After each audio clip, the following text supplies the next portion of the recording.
Yeah, one of these days I'll figure out how to add cricket noises. I was looking at it the other day, but never really got around to actually downloading anything. So maybe next week. Or next week. Today's Tuesday. Next day. Also, how you doing? Long time no see, I know. I had to go vote and then help my neighbor and do other responsible adult things last week, so I apologize for not being around. But hopefully I can make up for it this week. How's everybody doing?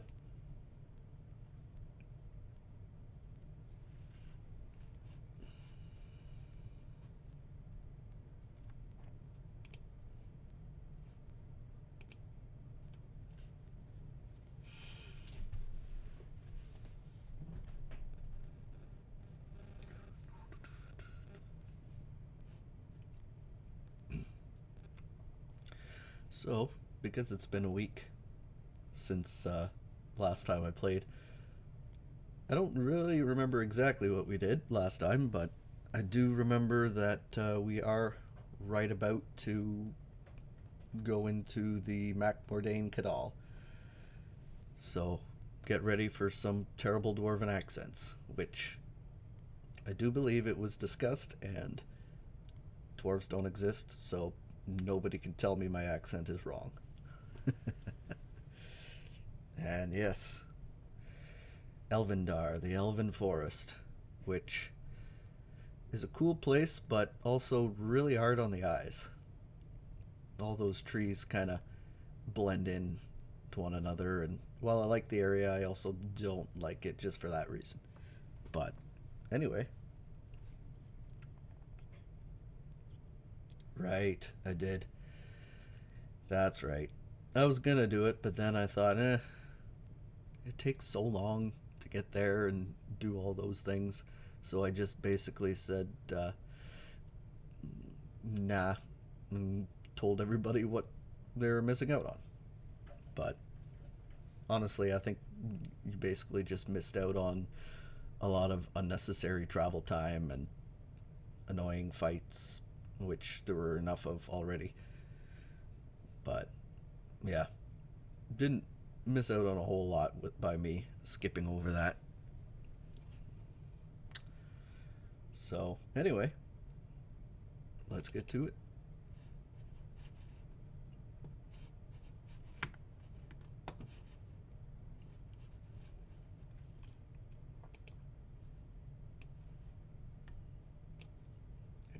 It always does a little blip, and then I gotta move stuff around.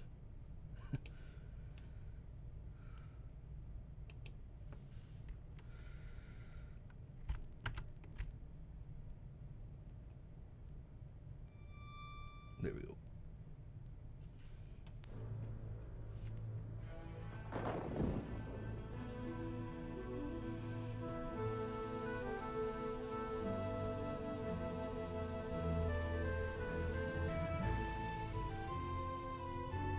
I still just always like listening to the title theme.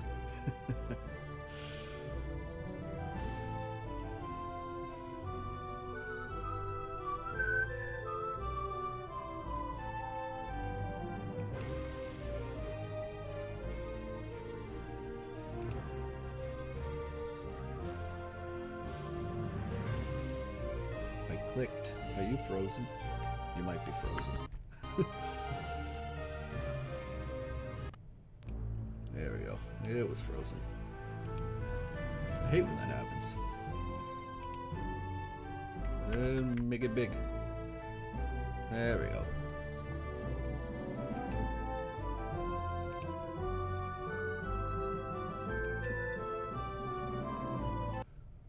And here we are.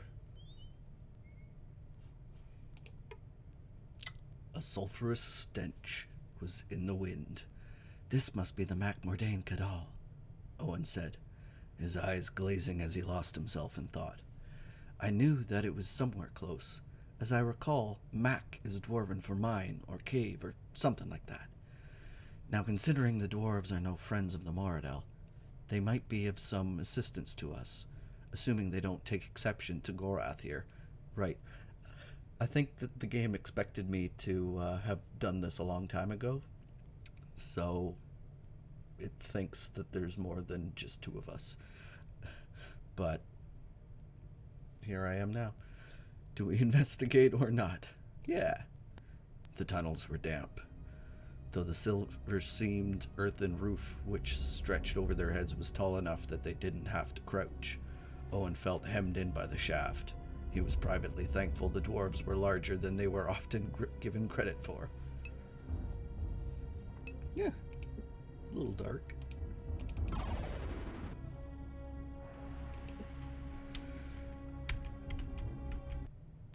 Uh-oh, who's this? Hey, it's this guy. So, I know it's kind of hard to make out, being that it's pretty old school pixelated graphics, but I want you guys to take a look at this character. Try to imagine his face without a beard, and tell me if you can think of some celebrity who he might look like.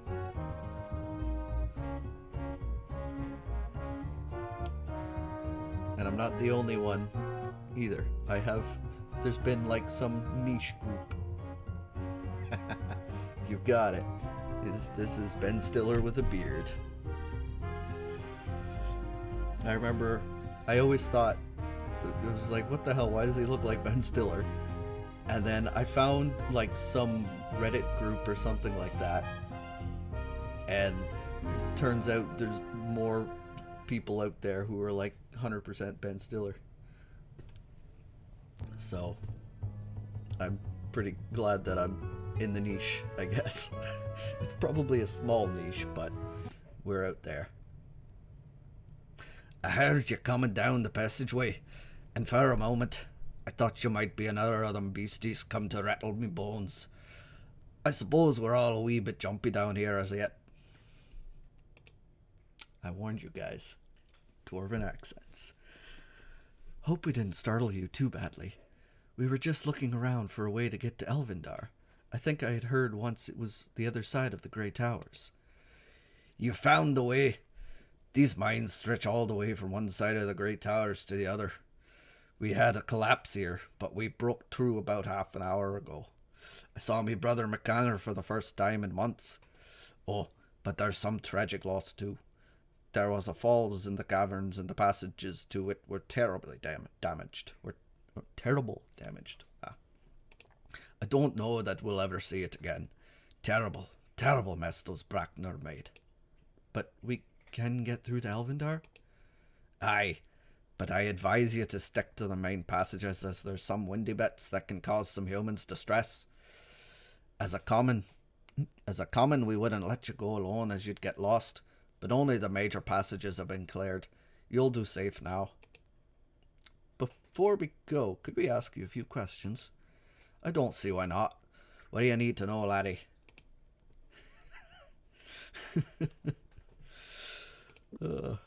Bracknor. I'm not saying we're interested in killing your Bracknor, but if we were looking for it, what would it be like? Afghan, you're right, and are made of stone, like living rock they are.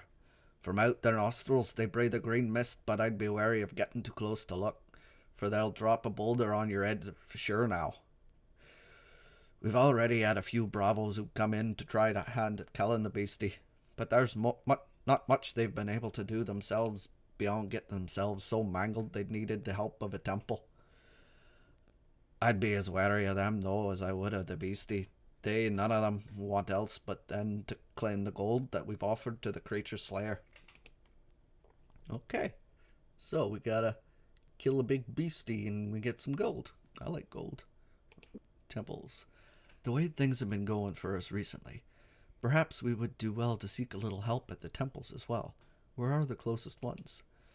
We dwarves don't much dawdle outside the Grey Towers or Stone Mountain, but as I can, there's the Temple of Killian betwixt Sun and Hawk's Hollow. I think there also might be a Temple of Esh up there somewhere. but I can't recall exactly where that would be. Okay, I don't really need that information, but armor repair. The barkeeper at the Blue Wheel Inn at Lamont suggested you might be able to repair our armor. If we weren't digging ourselves out this pretty mess, aye, we could do something for you. But we're all tied up to a man. Pardon me saying so, but we've problems a bit more pressing than dealing with dented armor. You might have tried a hermit what lives near Oxhollow. He's gained something of a reputation for himself over the past years. What about swords? If you can't repair our armor, do you at least think you could do something about our swords? I hate to be difficult, but we're really in a crucial situation. Are you deaf, laddie? I told you afore we haven't the time to go repairing things at the moment. We're in a crucial situation ourselves, if you haven't noticed. Maybe a bit. We would be willing to pay you. Says who? I'm sure you would. Just as sure as I know the dwarves below would be willing to pay to get out from under the rock. It's a question of time. Time! Bah, look. If I show you a trick to sharpening your swords, would you promise not to be bothering anybody in the mine? I like how they spelt it swords. Like that's how you're supposed to say it. Never noticed that before, but yeah. I guess I pronounced it correctly. Will you promise not to be bothering anybody else in the mine?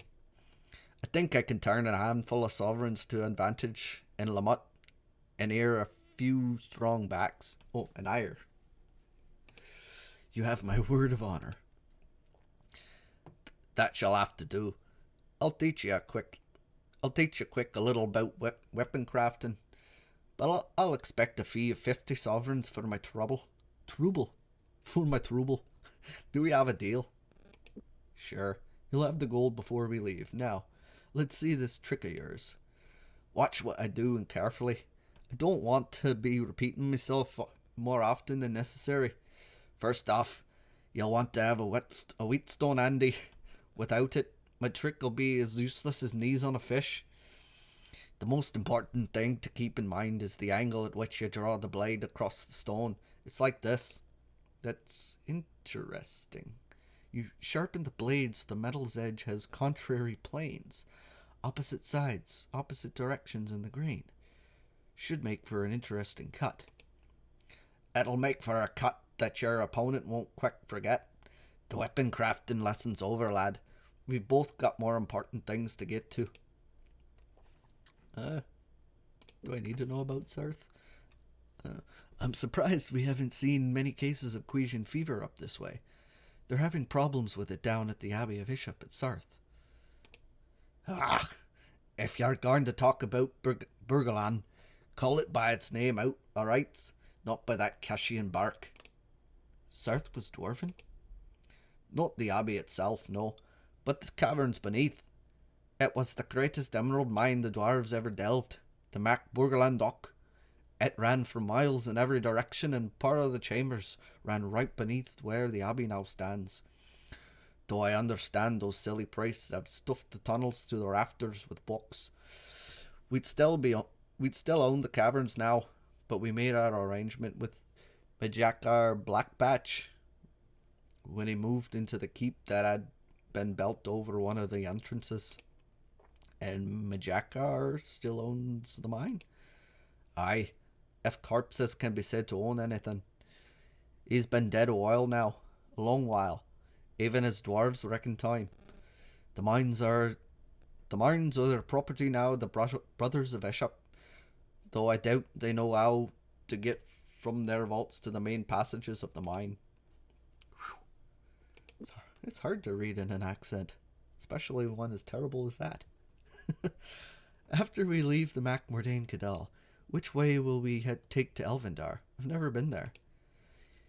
You don't think for a moment it's going to be as easy as that now, do you, lad? The elves don't exactly invite the rest of the world in for pleasant tea parties, and I think they'll take particular exception to your Moradel friend there. Oh, he's not Moradel, he's an elf what doesn't know the way to Elvendar. Thank you. Much appreciated. I'm no fool, and you'll be an even sorrier whelp if you try that one on one of War Leader Tomas's border rangers. They'll have the both of you hanging by your ankles from a tree in a sparrow's fall. If what I hear from me brother McCanner is true, they may even have cause to shoot your friend on sight. Oh, goodness. Why? What would they have against Gorath? Not him personally. Again the Moradel. I'm sure. I'm not sure of the details, but I've heard the Moradel are pressing the borders near Moorland. I'm sure me brother McCanner can tell you more about it than I. If he's not still in the Cadal, he may be on the road to Caldara. Alright. It's time we should be going, I suppose. Gorath and I both have quite a bit to attend to. Don't we all? But a happier day I've not long had. If you wish to be going on through to Alvindar, just keep following your nose west till you see daylight. How would you say thank you in your native language? I don't think you could get your tongue around it, or I'd tell you, but I appreciate it nonetheless. Good travelling to you. Thank you, then. Gorath, why don't you lead the way? Okay. Nice. What do I got? Not bad, not bad. Okay. Time to explore the mines. Or rather, follow the map that I have for the mines so I don't get super lost. At least the top level is pretty straightforward.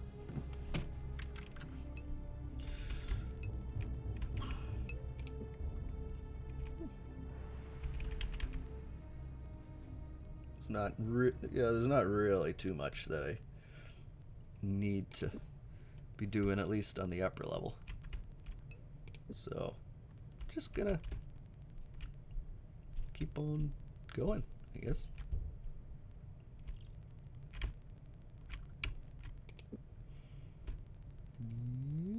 Ooh. Chest.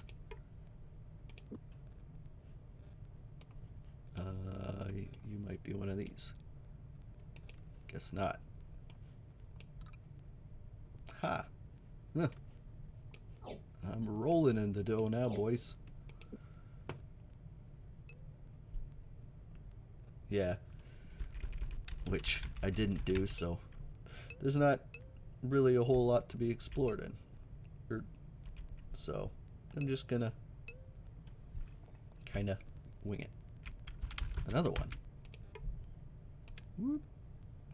I'll take it.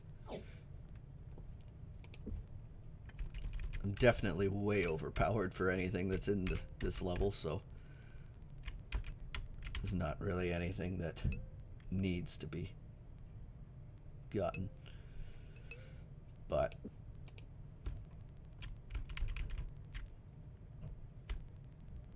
oop. Uh-oh. I saw it. The ground shook. The Brackner.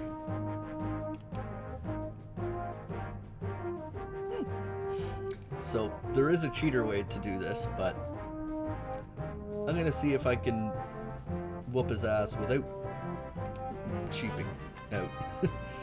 Wish me luck.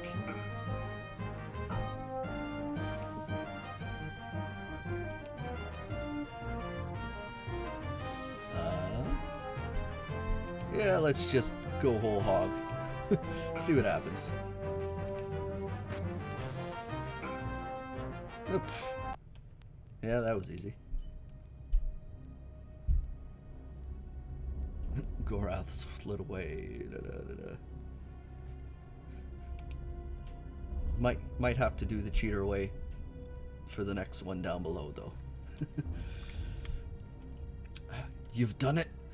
I heard the conflagration down the shaft, but I had no idea what was happening. Congratulations. Right now, I think we could all just use a rest. A rest you'll have, and you'll be needing it. You'll have to have your strength to be carrying about all the gold and rewards. Well done. Nice.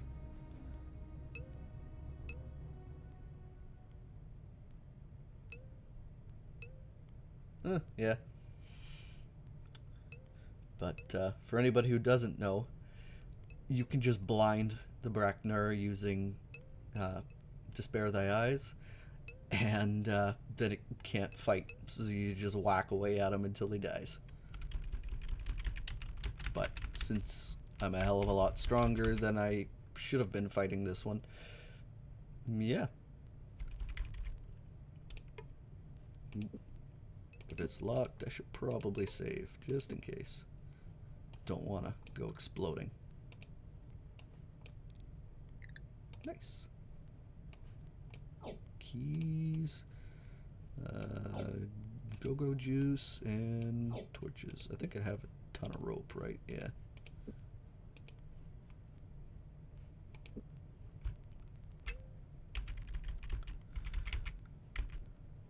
Yeah, I guess that's a good point. Dwarves aren't really big on magic. They just like smacking the rocks.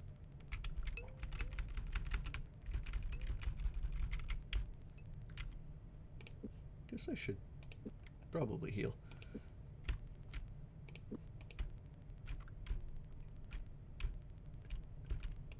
And let's go down. They descended noisily. They're just tumbling head over heels down the stairs.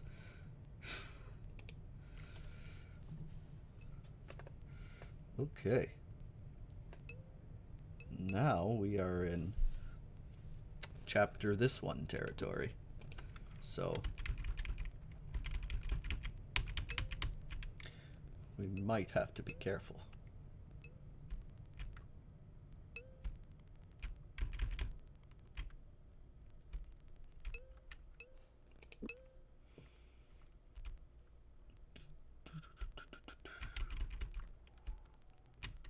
Ooh.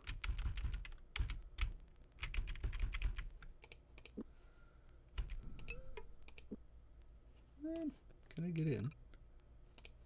Not. Ah, why you go breaking your keys? Hey, cool. Oh, I see you there.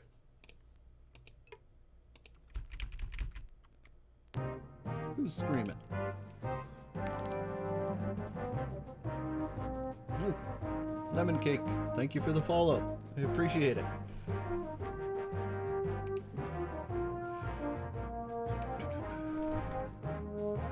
Got so many. What does this one do again? Right.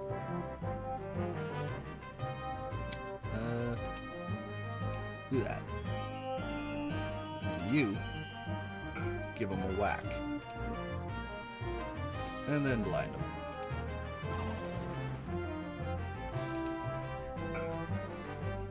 Oh yeah, this is no problem.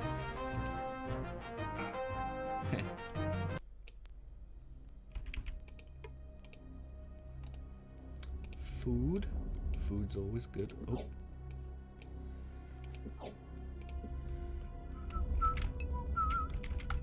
Where is the... Oh. What you doing all the way over there?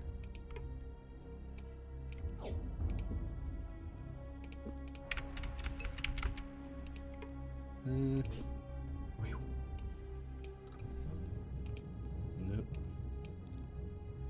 Nope.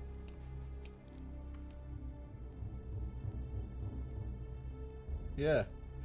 They're human rogues. What the hell were they doing? Yeah, you're right. I never really thought of that, but they shouldn't really have been there. The dwarves, you would think, would have gotten rid of them a long time ago. Or, you know, the big Braknur would have showed them who's boss. So, yeah, don't really know why there's some human rogues just chilling.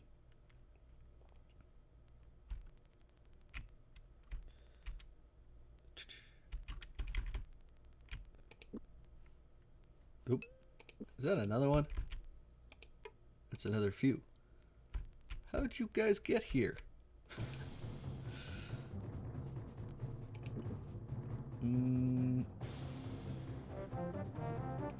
Yeah, I'll Let's fireball him. Why not? I do like my fireball spell.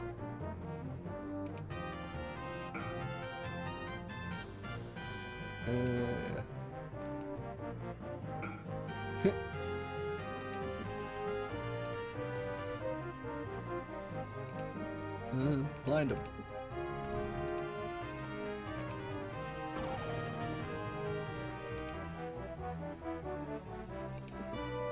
You missed. Come on. Oop. That was pointless. Okay, now. There you go. Nice. Which ones? Not bad, not bad. Ooh. More money. I think these guys are down here robbing the dwarves. Again, not sure how they got there, but by golly willikers, they got there.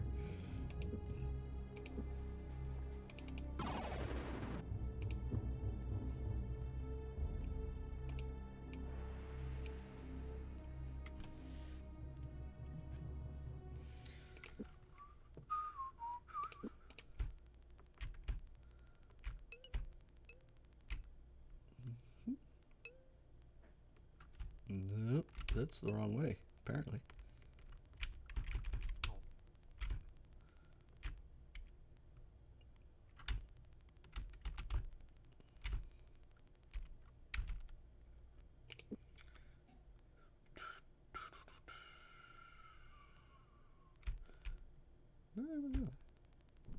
Oh. I guess we might as well figure out what's in here. Oop.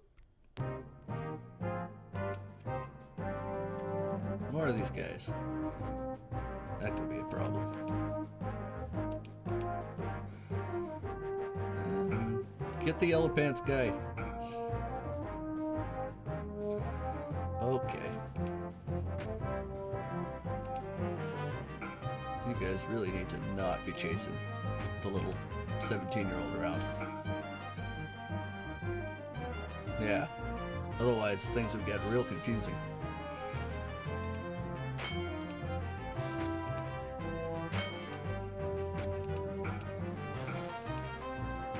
Could you imagine if someone wearing white pants started casting spells? The heresy. That would just ruin everyone's fun. Yellow pants.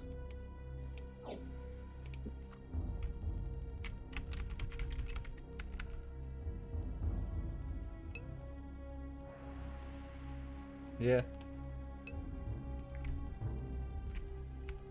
And I mean, Owen's kind of wearing a yellow shirt, although he's not really wearing pants. At least that's what it looks like when you're in fights. It appears as though he's not wearing pants.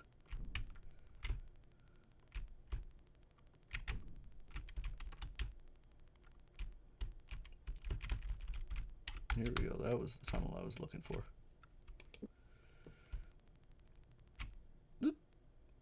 A kobold climbed, grunting, from the pit. Gorath put a hand on his sword, but the creature seemed unarmed. So after a moment, he relaxed his grip. In broken kingdom tongue, the kobold began to speak to them of Ruarg, the dragon who had once inhabited the mines. Convinced the dwarves were somehow responsible for the dragon's disappearance, they had decided to bribe King Dolgan into freeing it. "Bring us armor, grey tower plate," croaked the kobold. Without another word, the creature slipped back into the darkness of the pit. If I had grey tower plate, I would give it to you. But I don't, and I'm not about to go looking for any, so I'm just gonna Tarzan my way over this. Whoop. and continue on my merry way.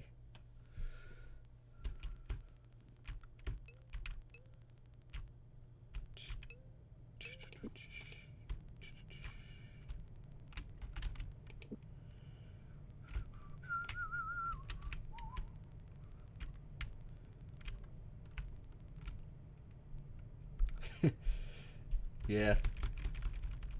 It's like, you're so close to getting near the end that what's the point of him? And I don't even remember what he gives you, but I don't think it's really all that worth it. Yeah.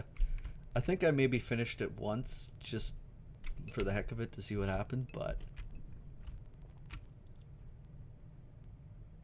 What? Am I lost? Where am I going here?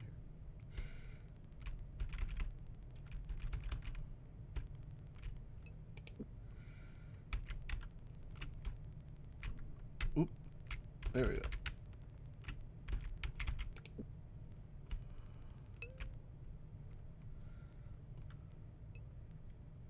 Right. Yeah.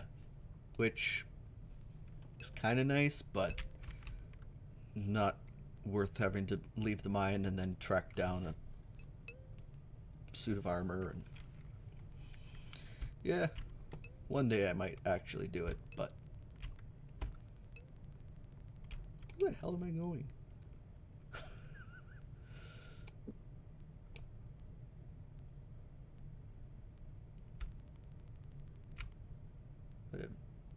Oh, that's where I'm going.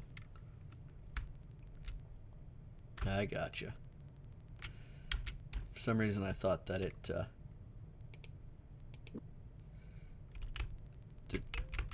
I thought something else happened.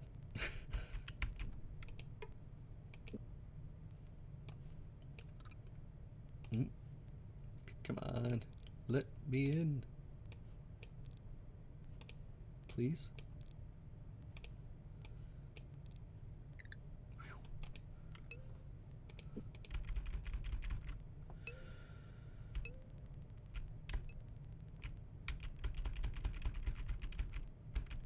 What am I looking at here?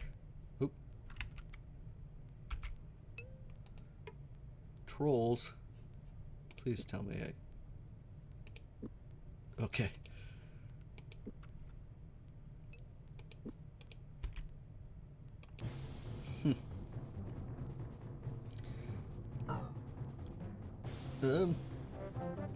No one block. Oh wait. Then Gorath.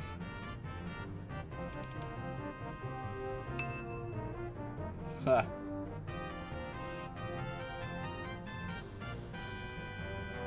And now we just wait.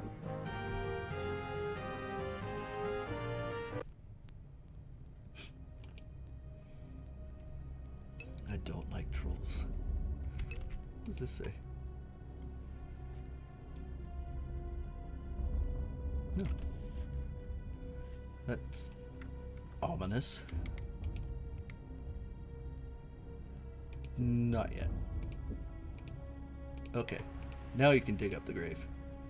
It's just a body. Something bad may have happened, so I'm gonna... I don't trust ominously marked gravestones.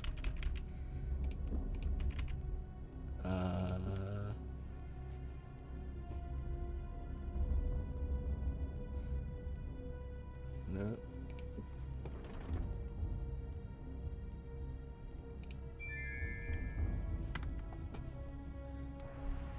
Hey, chillin'. How you doing?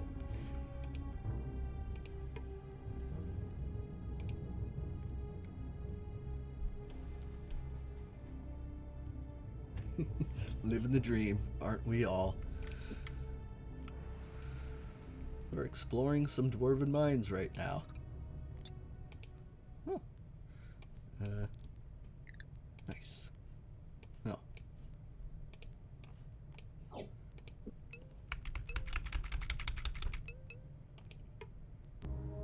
Ooh. Anything wild happened today? Well, I got soaking wet at work. My boots are going to take about 4 days to dry, so luckily I have a spare. Yeah, it was absolutely pouring pretty much all day. Yeah, I'm gonna be wearing my steel-toed rubber boots for the next few days. Let's see. Flat as a leaf, round as a ring, has two eyes but can't see a thing.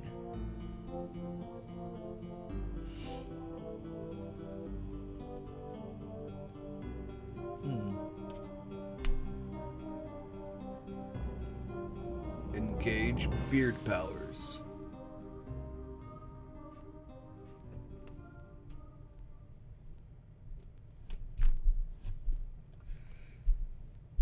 Can we make any funny words?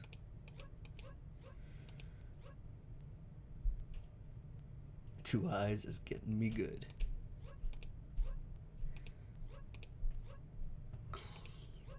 Cloppy. Clopes. Clopin. Blopin.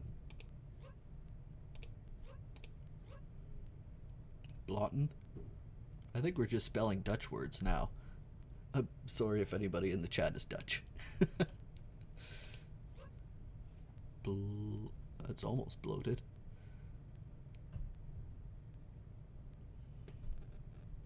Anybody have any ideas?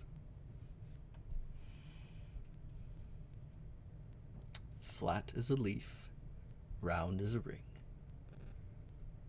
Letters for the first slot, we have B, P, G, C, and back to B.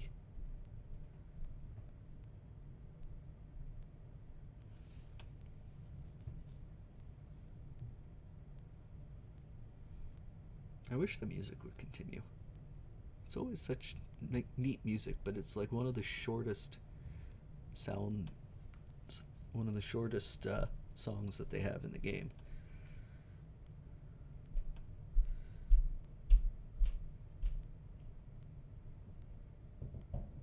A flat potato.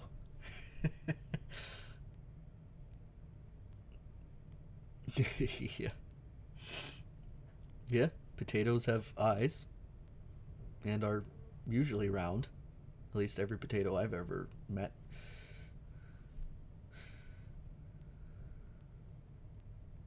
But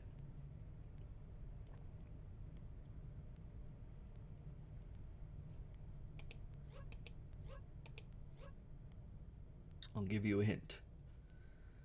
The first and last letters are correct.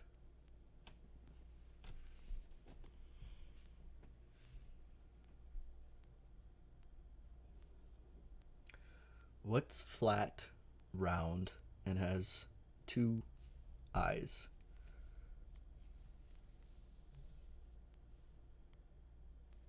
Also the fourth letter.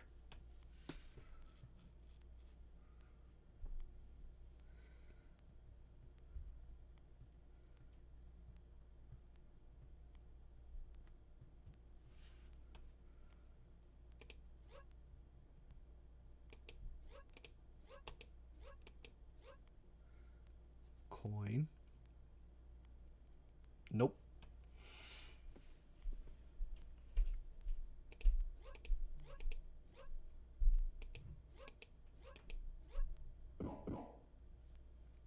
You got it. It's a button. Button as in the button of on your sweater vests. Well, they kind of. I don't think I have a loose button here anywhere, but they've got, two little holes. And oh, your buttons have 4 holes. Wow. You've got some fancy buttons.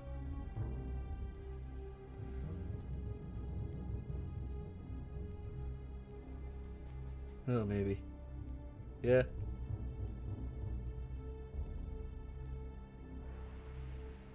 Come to think of it, I think I have a button around somewhere, but I'm not going to go looking for it. And now you do have me second guessing myself as to how many holes that my buttons have. Can't say I've really paid much attention lately. Yeehaw, buttons.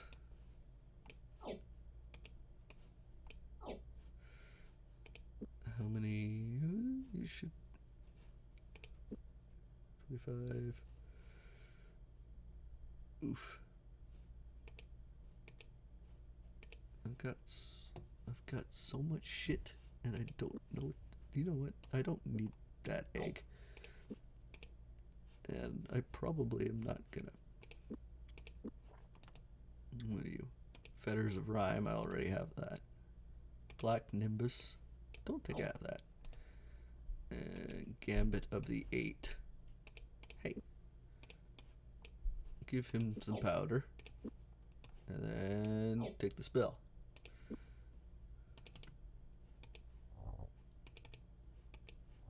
There we go.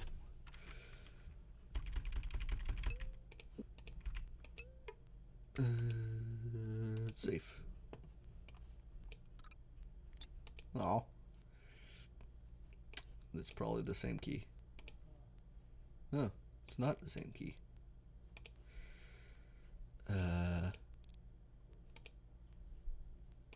Please, sir, let me in.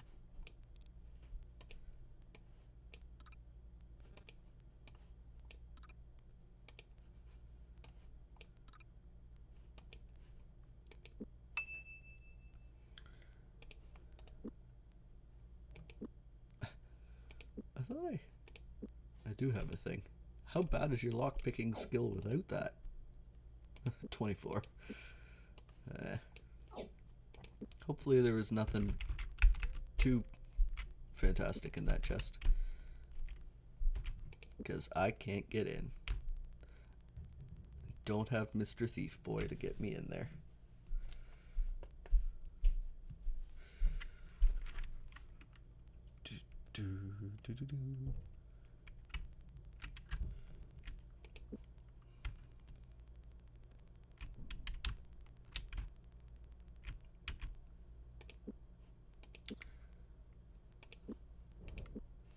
Okay.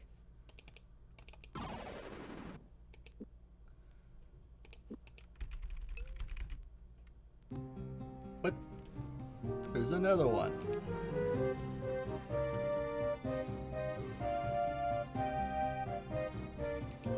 Yeah, let's blind him.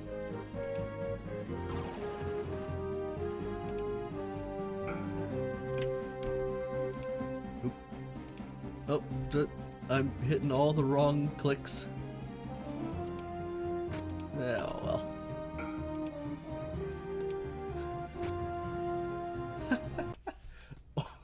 Owen's non-pointy stick did the trick.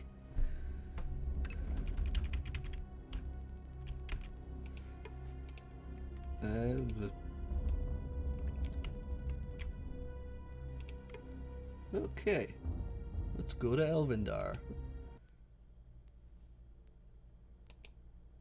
Oof.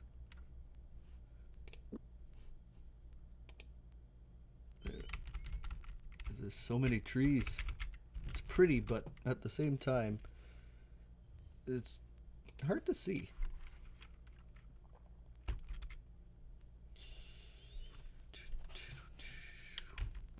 Oop. Look at that beard. It's just like got two little pointy things that go like that. It's an awful mess from here on out. Owen poked the rock. Critical hit. That's basically D&D logic right there, I guess. You roll a natural 20 and you can do whatever the hell you want. That's an awful mess from here on out. Wyverns have come in from over the mountains and have singed things up a bit. If we hadn't been beating back flames this past few weeks, we'd have been through a month sooner. I don't know how many roads are passable at this stage. What can I earn got that come and helped us clear out the mess in the mine left as soon as word reached us that fires were approaching Elvindar. Where did the wyverns come from? Where else, lad? The Northlands. Some new bastard Mordell leader. I hear harassing your kinfolk. I hope you haven't any kits in harm's way. No. What of the Moradel? A few is what had the nerve to cross over from the moorland have already got themselves skewered. Though I know that the Prince Kalen has been on the frontier looking for others. The biggest concern is that as yet is to put out the flames and get help to those as got trapped behind it all. Prince Kalen leads. What of war leader Thomas? Poor news indeed. 3 days ago, Thomas led a band of elves to stem raiders what had come from over the river near Moorland. They beat the raiders back all right, but in the melee the warlord took a thrust to his side with a tainted blade. They had to carry him back to Elvendar, though I understand it wasn't without a struggle. Tomas wanted to stay, but word was carried back to Aglarana of his condition, and that was the end of that. Prince Kalen assumed control of the patrols at that point, and I can he's still up near the northeastern fringe of the forest carving up Moradel. Does the war leader yet live? That lad's has ever been a fighter, a tenacious one at that. Sooner he'll let him cut a leg off than succumb to this poison. I wouldn't worry. I think it took your kin for a turn though, seeing Tomas fall. This guy thinks I'm an elf. What a maroon. I've never heard of it, Captain, in the 15 years he's been with your folk. Clear roads. We are required in Elvendar quickly. You mentioned fires. Extinguished now, though not without a fair portion of foot stomping and bucket carrying. I thought for a while the whole forest might become all one ferocious blaze, but Tathar and the rest of Queen Aglarana's spellweavers managed to put an halt to that business. Then we should have no difficulty returning to Elvendar. I don't know I would exactly say that. There's still a fair number of those wyverns flapping about the forest, though Tathar's been working night and day to bring the blighters down. Even taught Prince Kalen a little bit of spellcraft what can bend the will of those cantankerous lizards.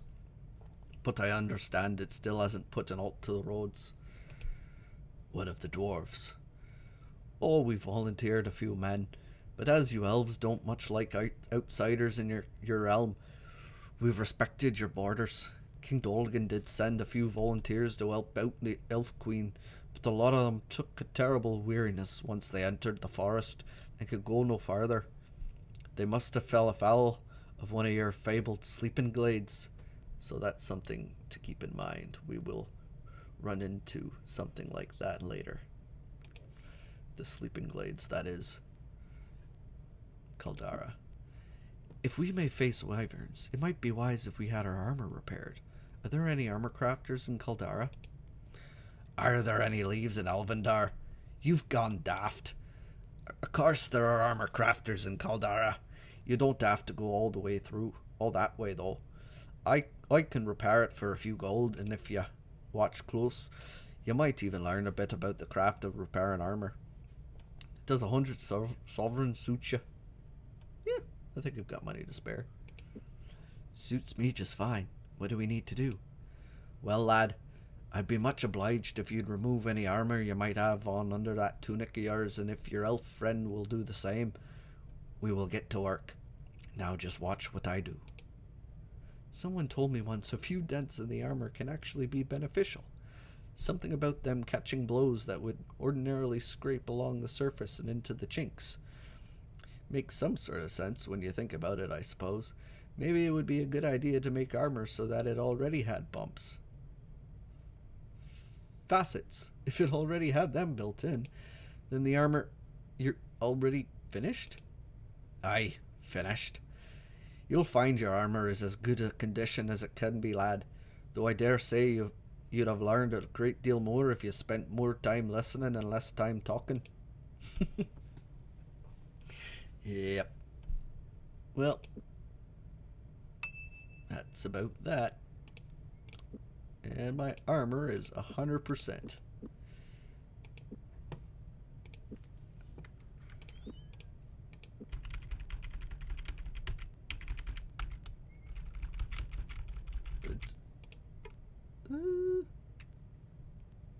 What is this? Oh, gamblers.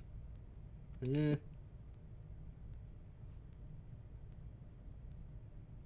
Nah. Oh, nope.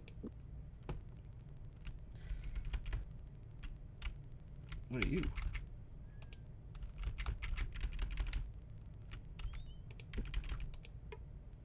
Oh.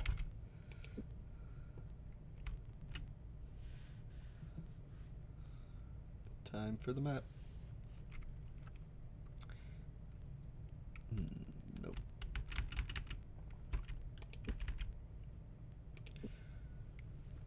Okay. So, apparently, yeah, this is... Oop. Gora. It is kind of easy to get lost, though. Which is why I have a map. Hold for a moment, Owen. I wish to speak to you. Why? What is it?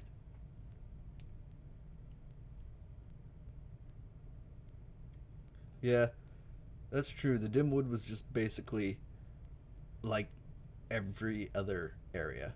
Just a smattering of trees here and there, and then that's it. Like here, even the roads are like a different color. And yeah, there's just trees everywhere. So, yeah, I don't know why they decided to put all of their graphics into this one area and not anywhere else. What is it? I merely wish to prepare you for things that may transpire before we reach Elvendar.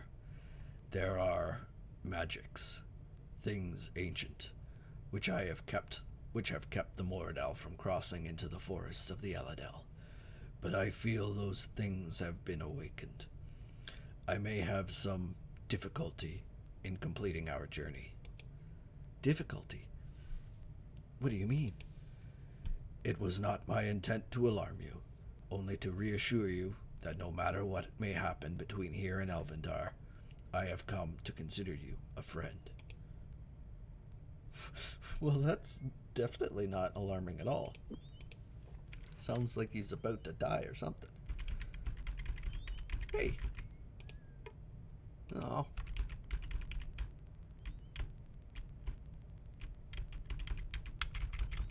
And there's a note. Hey. Finally. A shop that's actually open.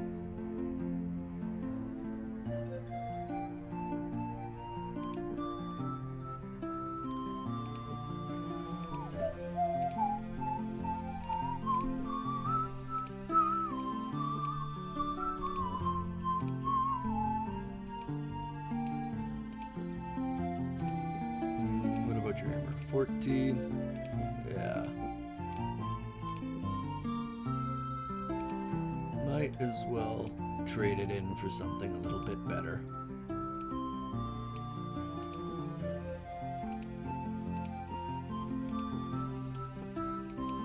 Yeah, that's enough of that.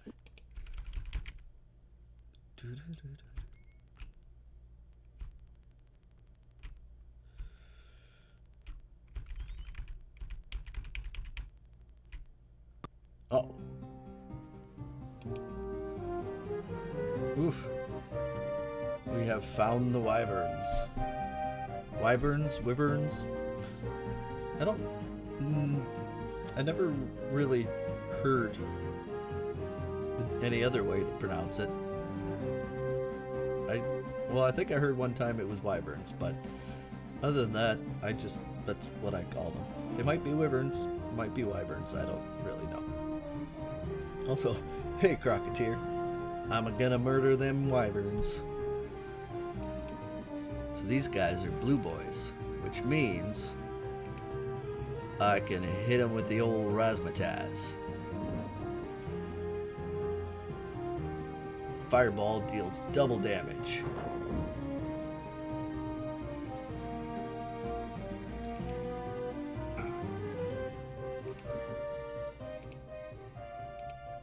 And get him.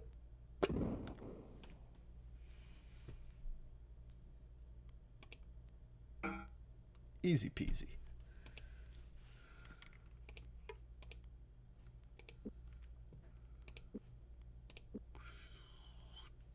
Nice. What the hell? Oh. It was a treehouse.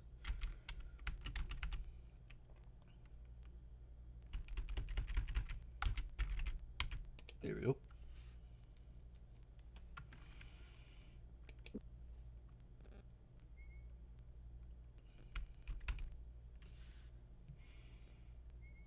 Where am I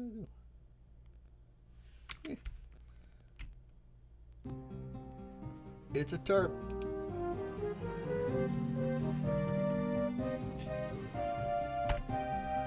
Okay. No. That's easy.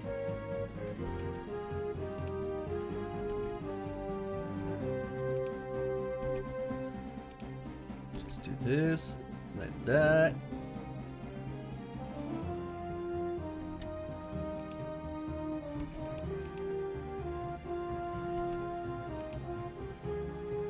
There we go.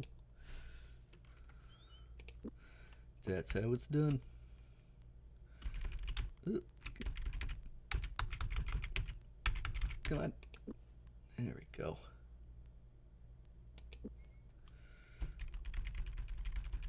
Oop. I saw something. Oof. Yellow pants. Get rid of the yellow pants. Or yellow cape, I guess, in this case.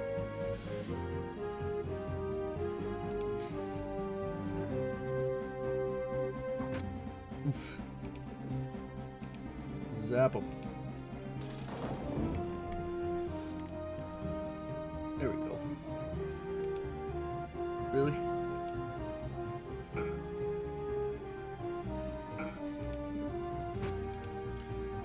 Get away from my small child. There we go. Much better.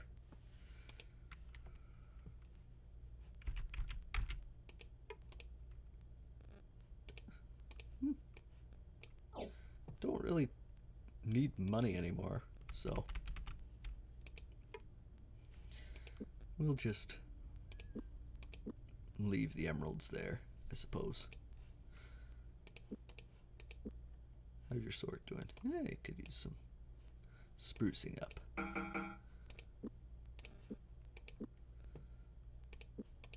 Where am I now? Uh-oh. Oh no, they got witches. Escape.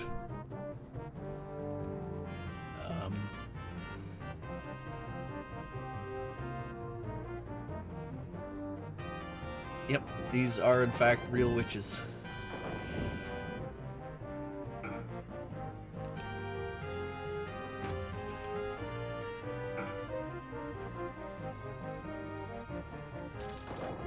Hey, rude.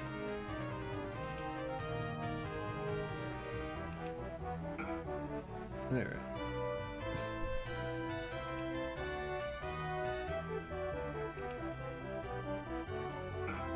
Come on, Owen.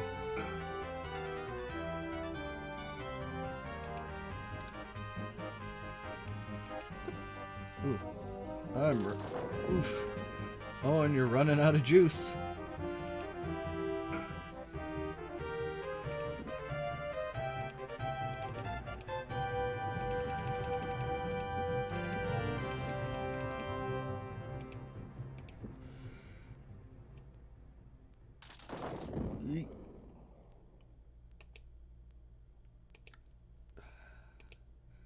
Gorath to the rescue.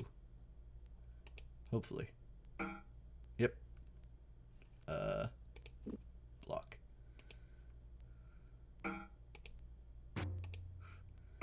There we go. Got him.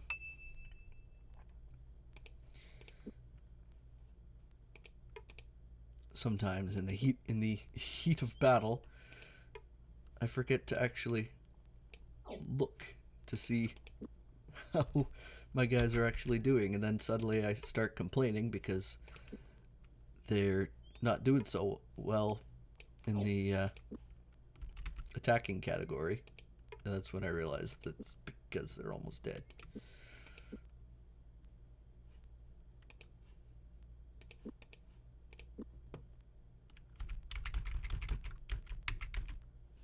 Okay.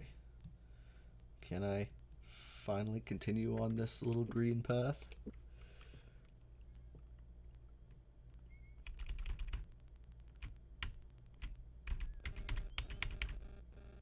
No.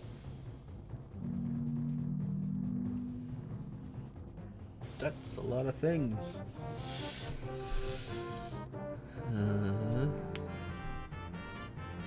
Okay, what do we got here?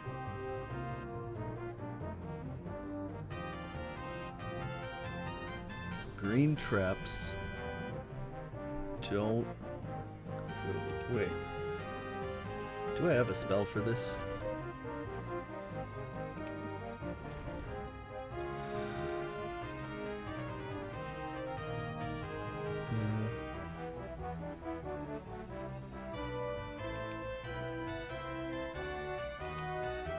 Does this work? Don't think that worked.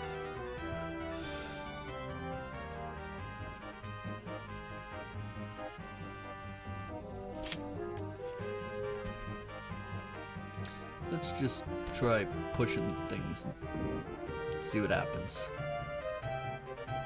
Oh, that worked.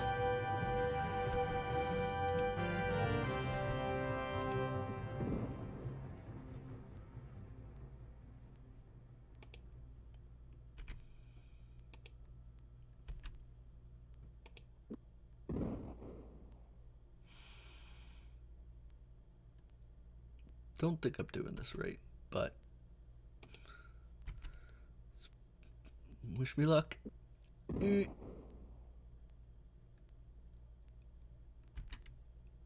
It's fine. It's fine.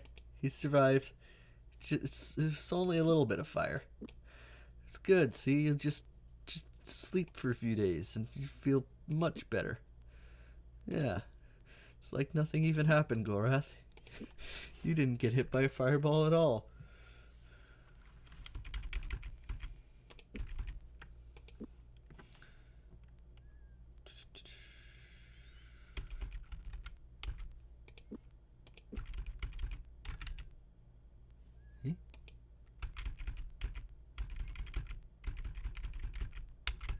I see you. Ha! Sneaky. Going in sneaky beaky like. And attack the witches.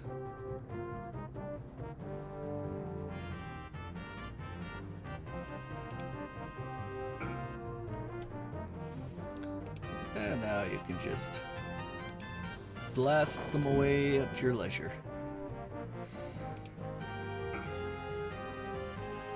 Perfect.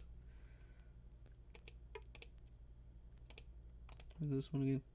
Right. I don't really need that. I have 100% accuracy.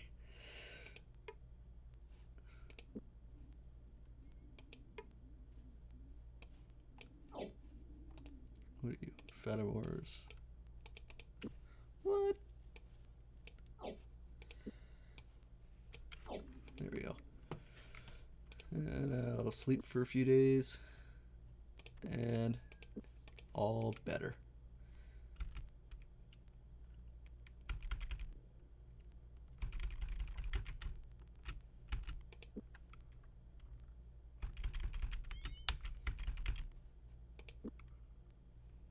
Yeah, let's go in this little place. What do we have in here? I think there is a dragon. Yep. Y'all are very close together.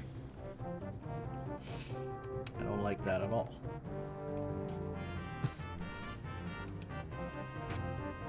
Is there another? Yep. Wait.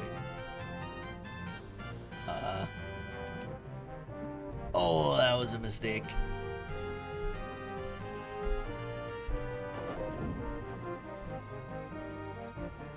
This one has a cheese. What's the cheese? I like cheese.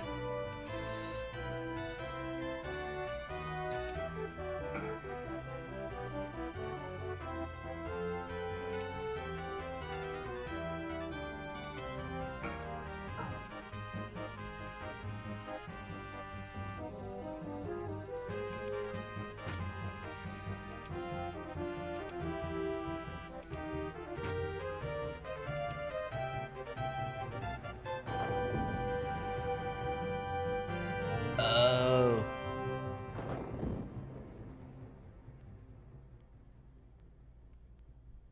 That makes sense. I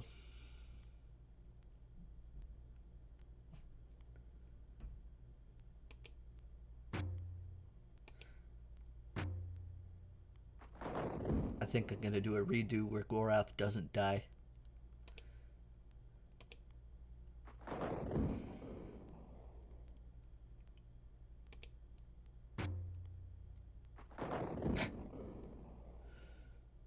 Yeah.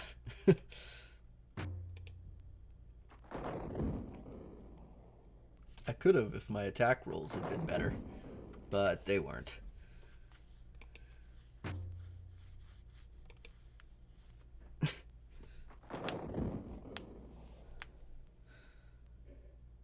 It's bested. Beaten by a bunch of stupid things. I've never seen that death one before.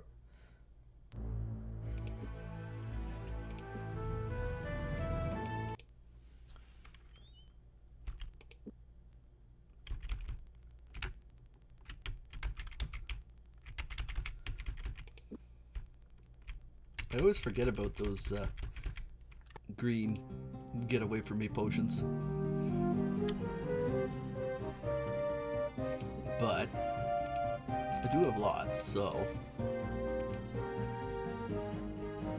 you, that,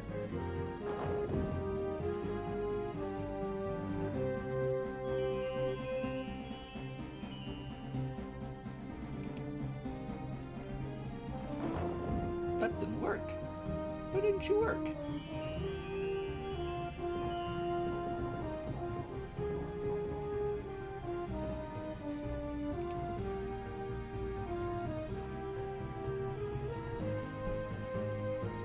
Huh.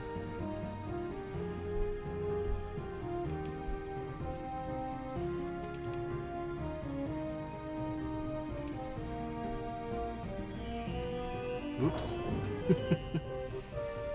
Time for a different tactic. That was a good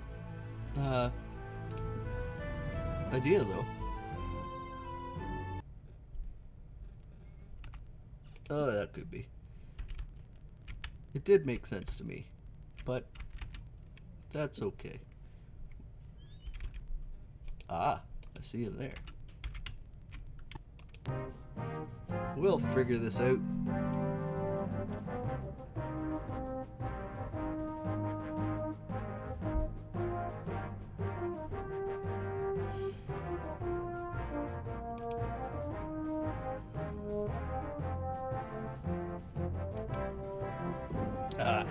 Why do you do that, Gorath?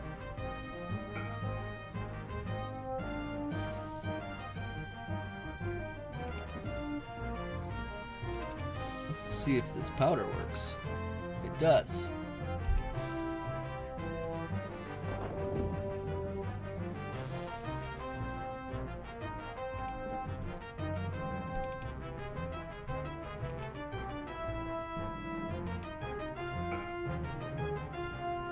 There we go. I cheesed it anyway.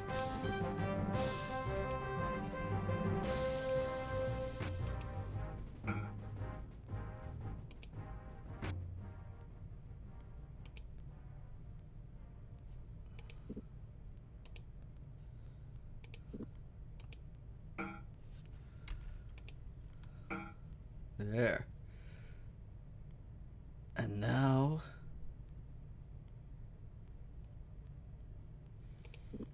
I might just be able to use my,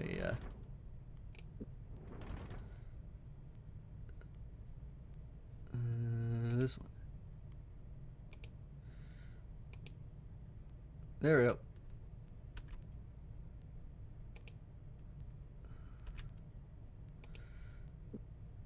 go. Sorry, Owen, it was your turn to take a fireball to the face. Meh. Don't think that's the way you're supposed to do it, but it worked.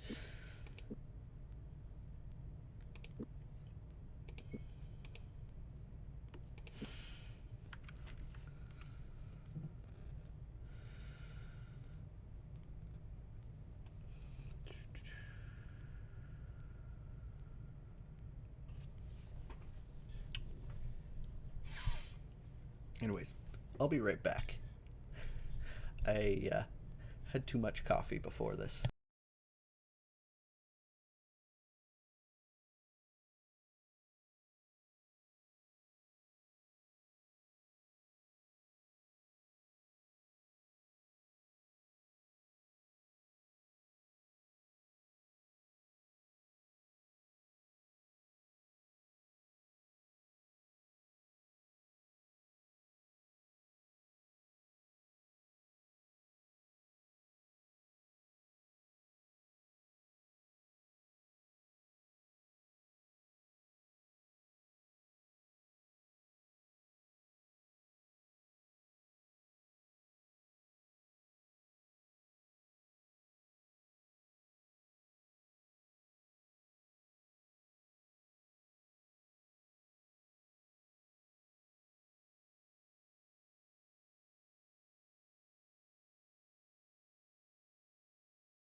Yeah, I'm back.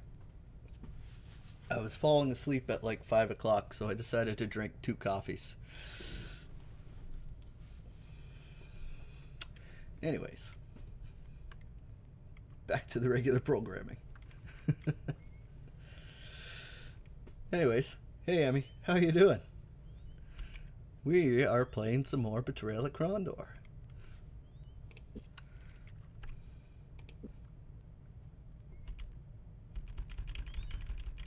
Oop. Isn't there supposed to be a dude in here? Oh, there it is. It's Prince Kalen. If you had not slain that wyvern, I am grateful, but I beg you go from this place, cousin, and take with you the evil you have brought. You may not take what will not have you. You cannot harm what will not be harmed. You and your people belong among your own. Ooh. Yeah. I'm a very sleepy pud today.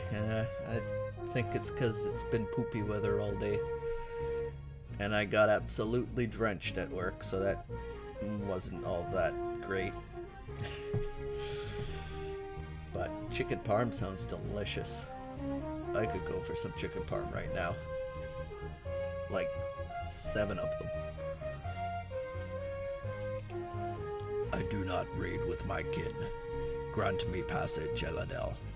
I have come to look upon the face of the shining moon. The old tongue. I think then your coming will be well received in Elvendar. Tell my mother and war leader Tomas I am well, and I will continue on toward Morland to meet the Moradel there. Perhaps we can yet put a halt to their raids. What's the shining moon? Is it in Elvendar? She, not it, young human friend. Your companion refers to our queen, Aglorana. In your tongue, it means something like shining moon. Is the way to Elvendar passable? The attacks directed by the Moradel have made travel a difficulty. Fires are burning all across Elvendar, and the Spellweavers are hard-pressed to attend them all. Most roads are impassable, but the western path was clear last I heard of it.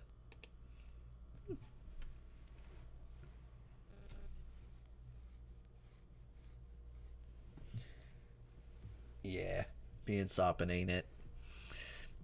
My boots are probably going to take about 4 days to dry, because that's what happened the last time. I was dumb and unprepared. Luckily, I do have a spare pair of boots, and they're actually rubber boots. I wasn't really expecting it to be raining as hard as it was today, so I didn't wear my rubber boots, and, well, yeah, my feet were not dry again until after I came home and took all my shoes and socks off. It was not the most comfortable day. Silly Pud. Silly.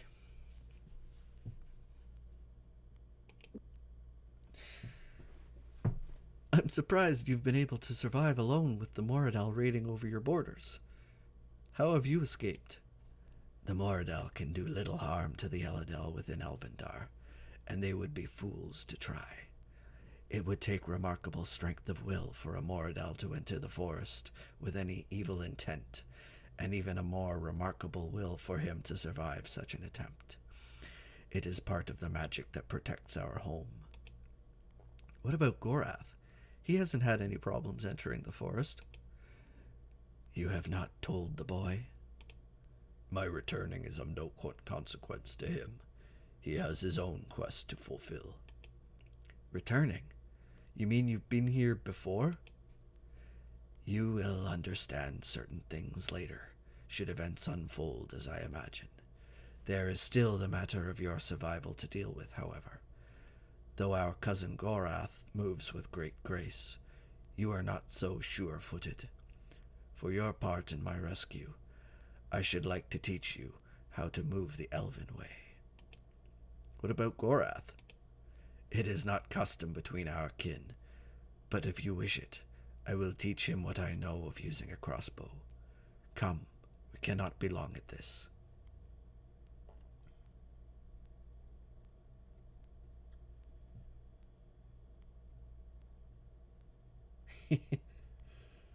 Yeah, that's a pretty good mood. I cannot lie. I would love to live my best lo-fi anime girl life as well, but unfortunately I'm just stuck with soggy boots. At least I get to play some fun games. Callan waited. Seated cross-legged on the ground, he watched through half-lidded eyes as Owen approached from a thick copse of trees. Although he still moved with little grace, he had made remarkable improvement in a short time. Do I move like an elf now? Owen asked, a look of eager anticipation written on his face. I wouldn't try to sneak up on the war leader as yet, but yes, you have learned a bit, the elf replied. Why don't you go around and try it again? You were still rustling the leaves as you approached. Once the boy was gone, Callan shifted his gaze to study Gorath's progress with the crossbow. Though it was readily apparent the Moradel was capable of doing great damage with the weapon, his concentration was elsewhere. I am told the call can be painful if one is uncertain of their feelings, Callan said. You need not endure the pain. We will welcome you no matter who or what you might have been to us in the past. Gorath nodded without looking at the elf. his gaze fixed straight ahead as he resighted his crossbow with trembling hands and fired into the undergrowth. "Hey!" Owen shouted in the distance. Crashing back through the brush, he re-entered the clearing. "Could you be a little more careful where you're firing that thing? That last shot came far too close to me." Rising to his feet, Callan shook his head. "Then it is time the lessons came to an end."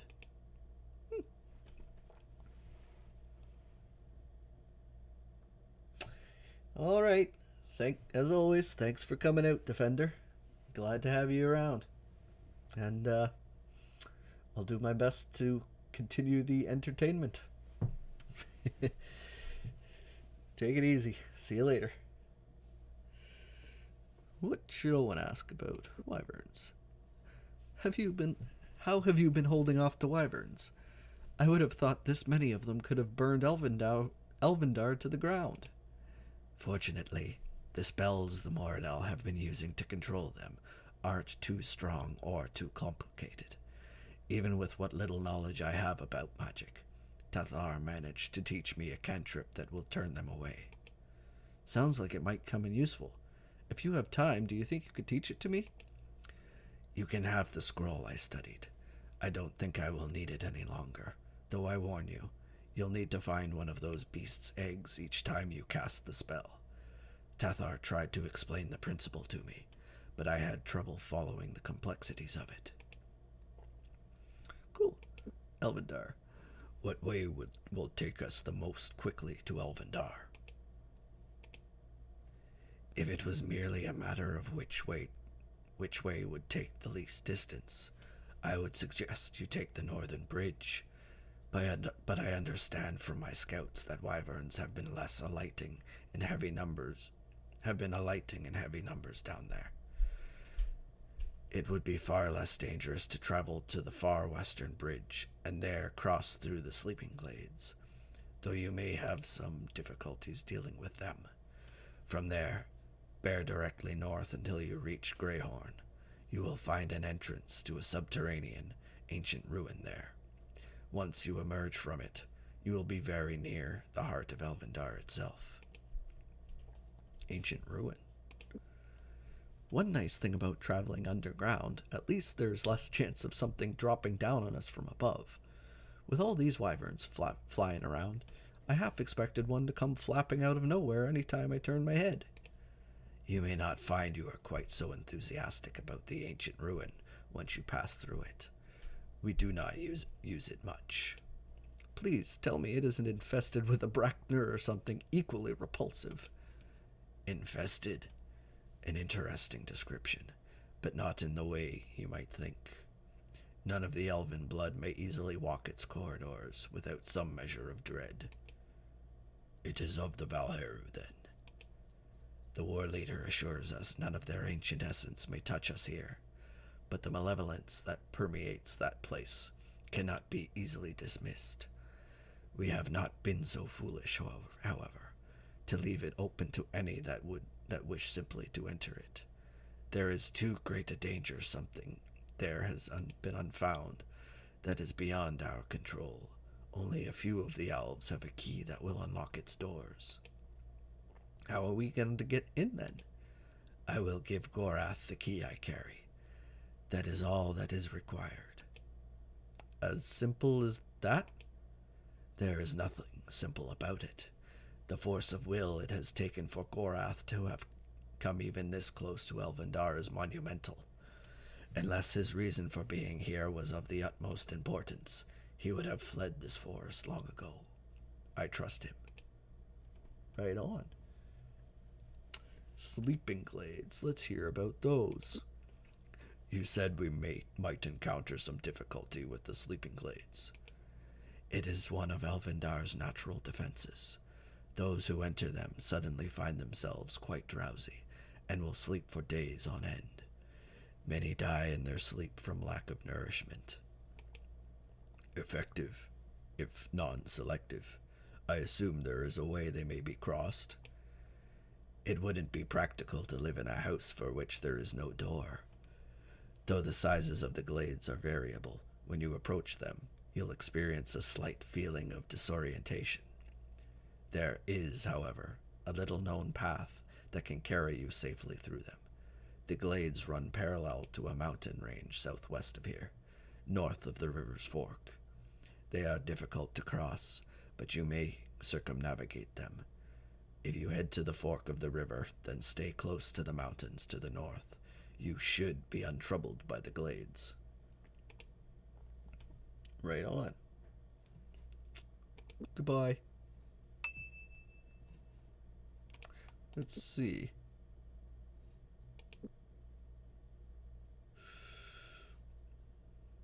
I should have remembered to set these, but that's okay. So now, we will carry on our merry way. Leave this little valley. And go back the way we came for a bit.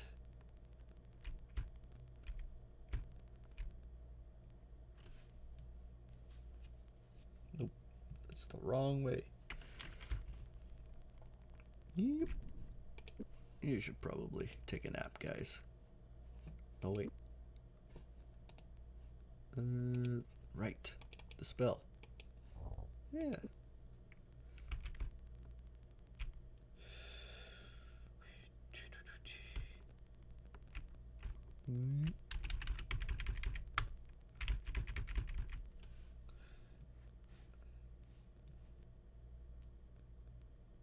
Okay. Now we are back on track. We're on the fast train to success. Also, something beating drums.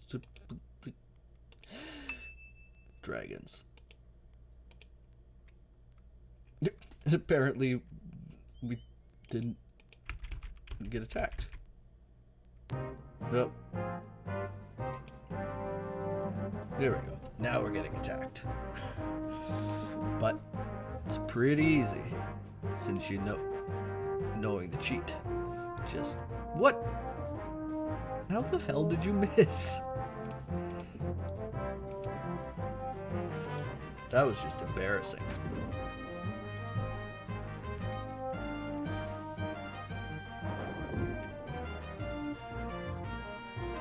Owen, you're gonna try that again.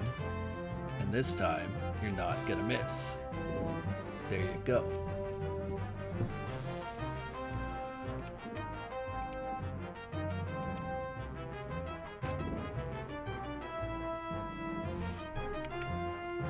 That's more better. Much more better. Yeah.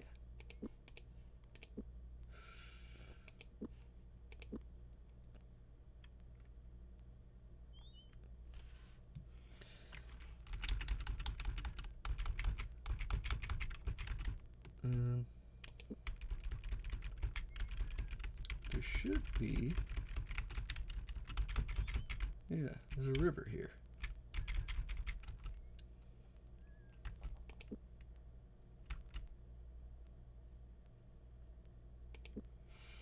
We are looking for you, Rusalki. So, I don't know if I explained it earlier, but in many videos past, Rusalki are basically like water spirits. I think it's something to do with elven women who've drowned in rivers and have come back to haunt them. But this one, usually they attack us, but this one seems friendly, I guess. Do not be afraid of me. I can see that your hearts are true, and as such I will do you no harm. How do you know such things about us? I know many things. You are on a quest, are you not? Yeah, we are. Can you help us? Not directly, no. Only if you would be willing to find the Moradel spellcaster, who has been perverting the wills of my kin with a strange device, and retrieve from this man an item stolen from me. He holds an item named after my own person. Eliam's heart. Return with it, and I will do what I may to assist you.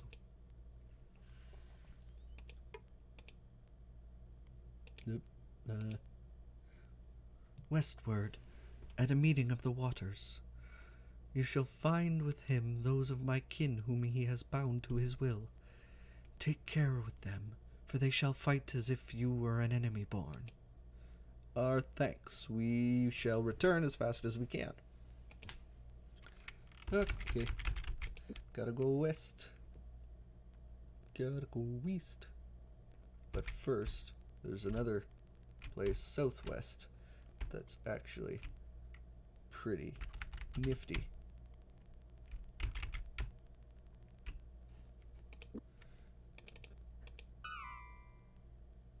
Yeah.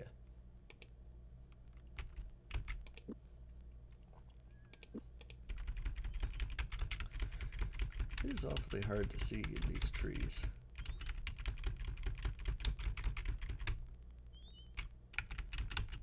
Okay. Use your little magic. Oh. I walked right past them.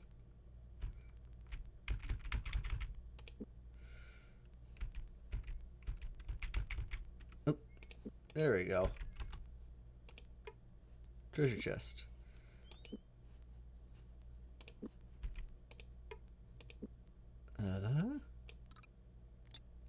Oh. What about you? Nope. Nope. Nope. Nope. Nope. Can't get into that one.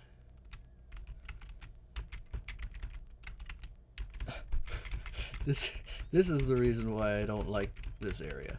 It's pretty, but I can't see a fucking thing.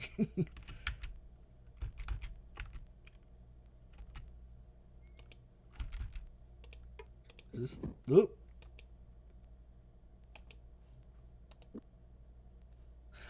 Okay. Oops. I exploded.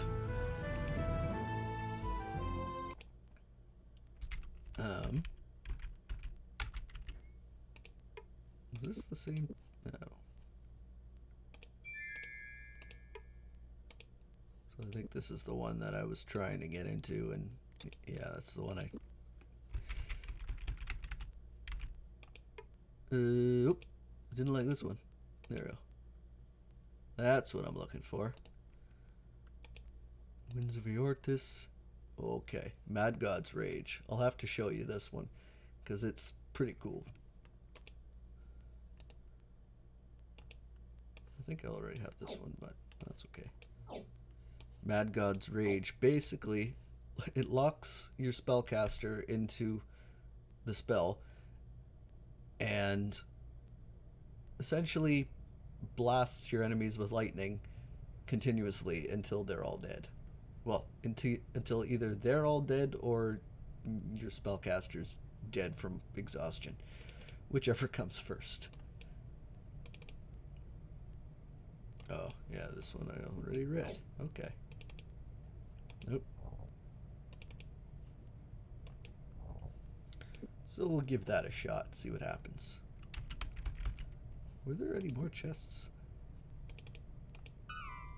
There were. Due south.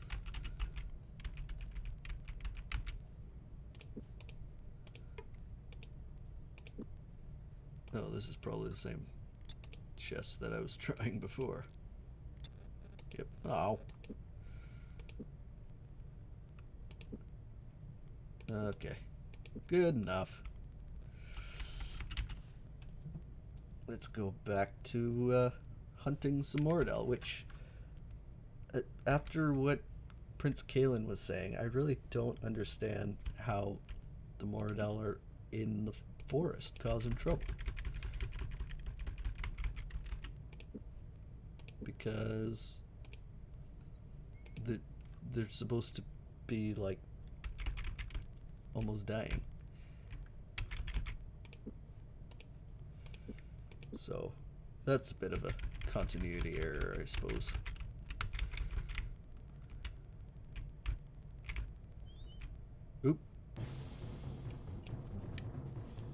Ah, here we go. These are the Rusalki. They kinda suck.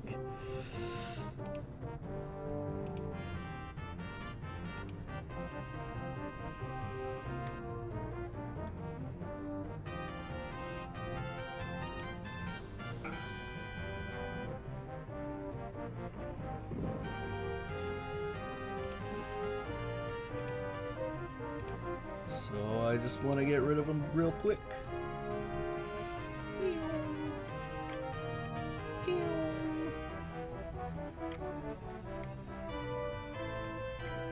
Here we go. It wasn't too bad. And that's what I'm looking for. Eliam's heart. Which, if I decided to just take this for myself, I would be able to summon Rusalki. But what Eliam gives me in return is a lot more valuable.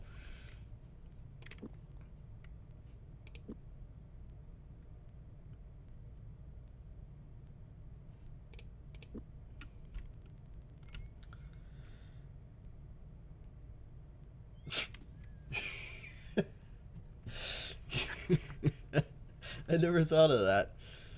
The lovely ladies of Beaubaton. They could be, I suppose.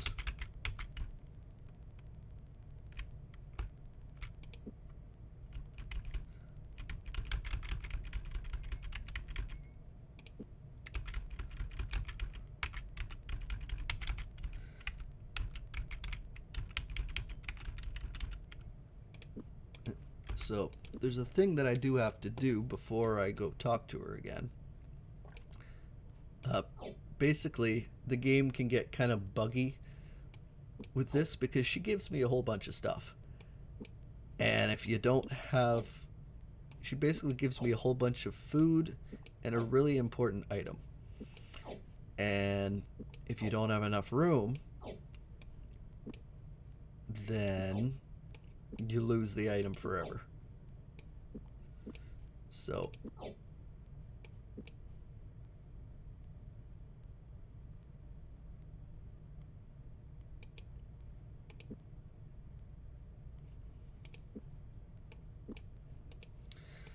hopefully, I'm able to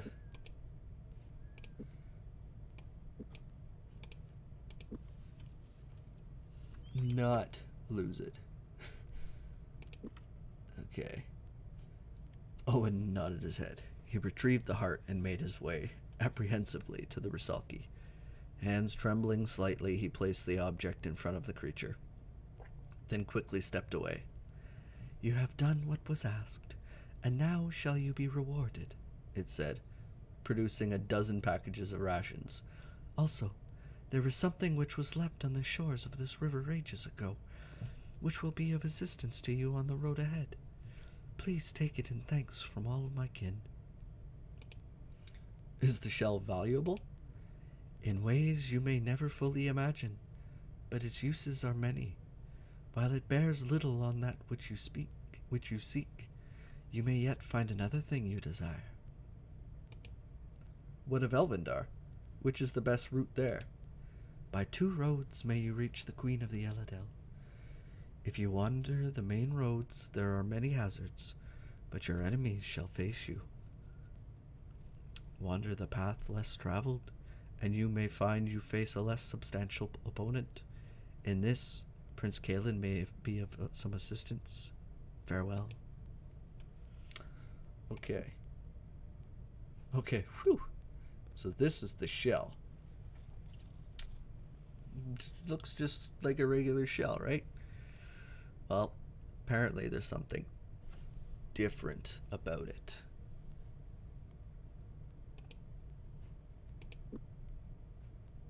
And now I've just got a shit ton of food.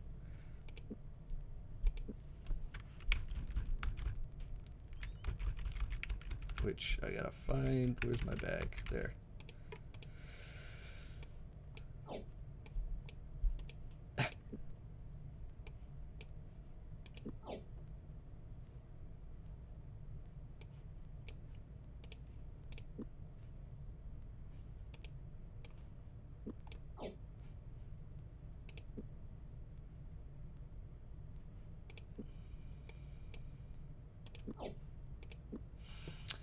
And I don't.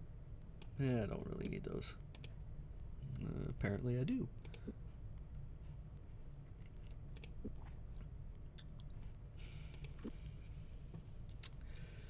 Let's see. I gotta figure out what the hell I can get rid of here.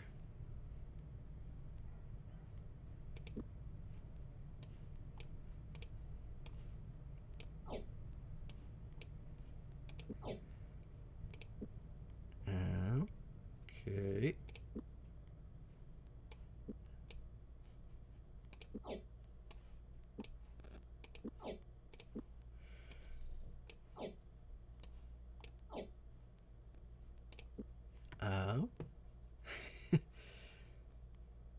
You can get rid of those.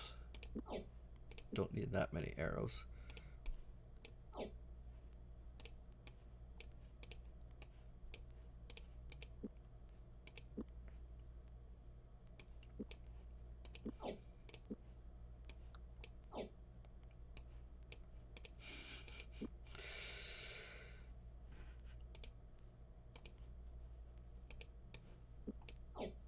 There. Take that.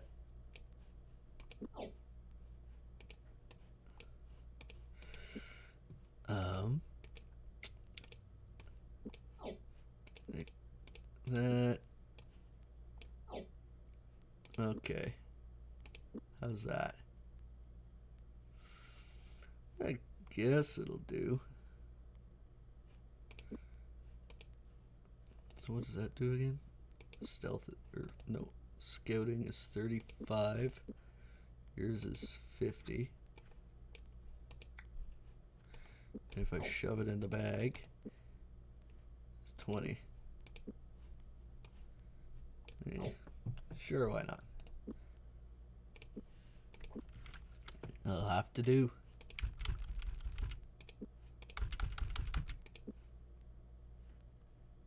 Korath has 98 rations. That should be good for a while. And if you're wondering why I'm keeping them, there is a very good reason. Next chapter, we will not have access to any food supplies. Well, we will, yes and no.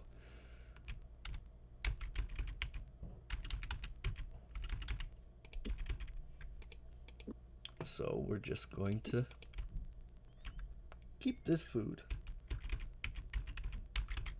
Oh, hi. It's a dragon boy.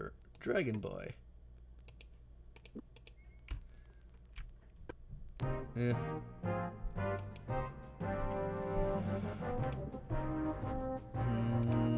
Fireball this guy.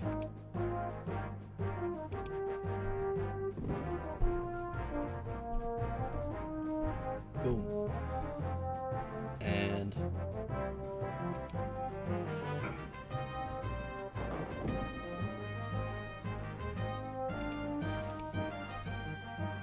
get him.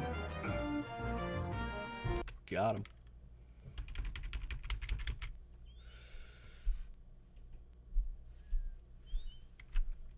Okay. Nope.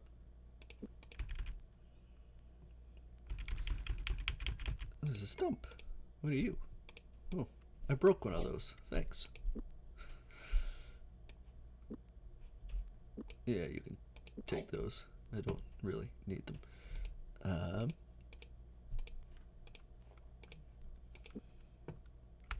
So,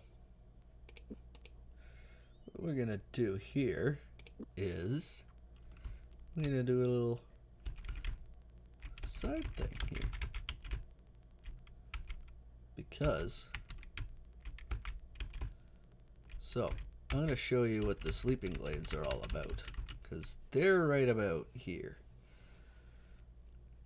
Basically, so camp until healed. Basically, the sleeping glades cause, like, every step you take is like 24 hours or something like that.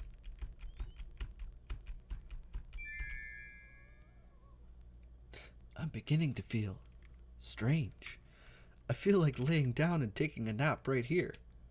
We must be nearing the sleeping glades that Prince Galen spoke of.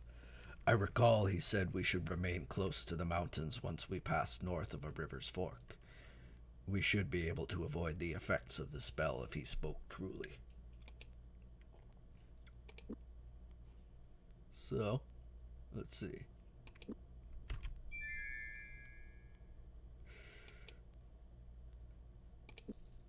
Yep.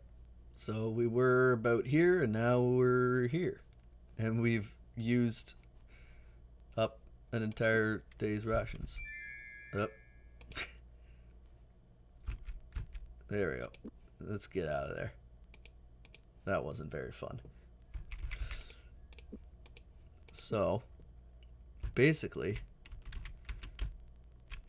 if we hug the mountain, we should be able to get past. I say should.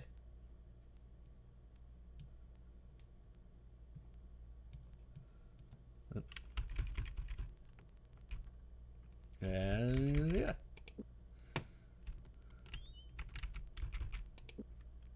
Where am I going here? Oh, apparently there was dragons. But since these are yellow dragons, we hit them with the blue balls. You missed, but at least you hit one of them.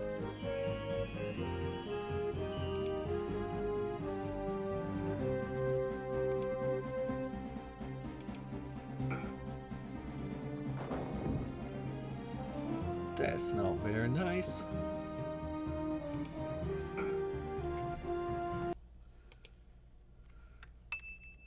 Huh. Nice.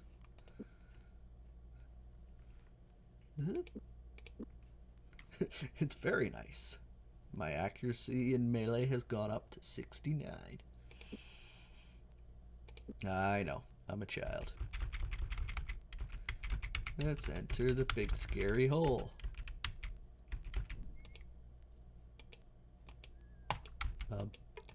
Big scary hole? Big scary hole.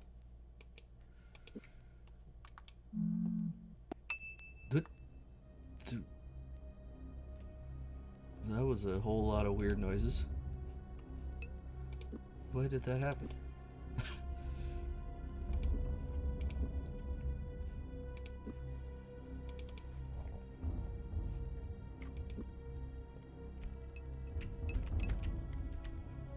Hey.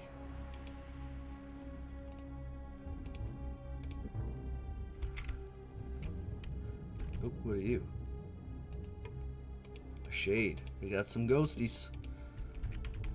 Up. You snuck up on the ghosts? How does that work?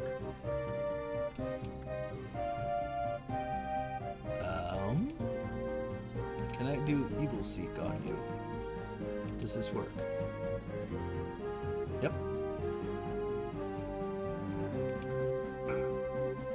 Nice. Not so nice.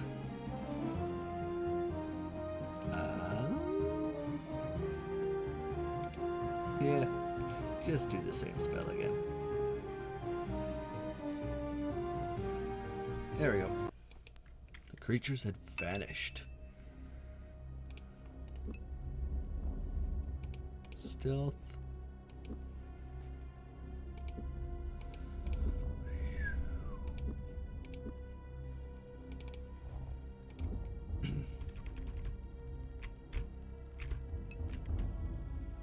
That's dead end.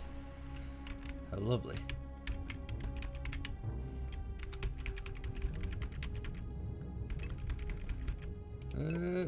Pile of rocks.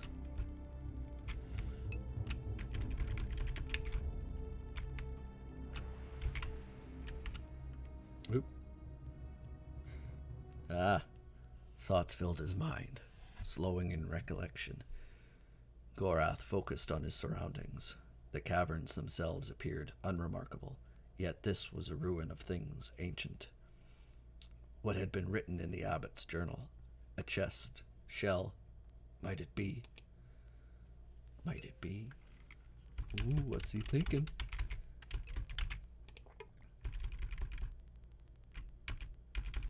Uh-oh. Yes, there are two paths you can go by. What's this say? Loved the mines, never wanted to leave. You can dig it up, but... Hey, nice.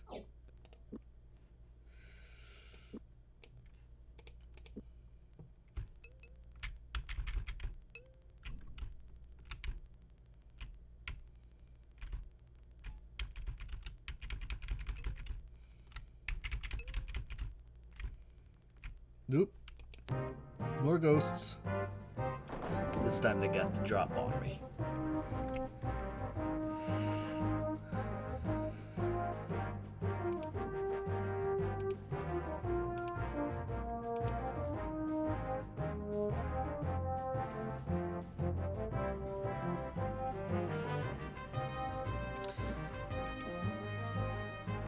Accuracy 101%.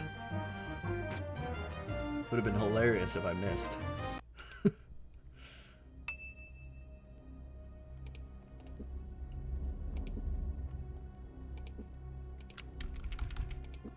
What's moving? There we go. Something was moving. I don't know what it was, but I didn't like it. What am I doing?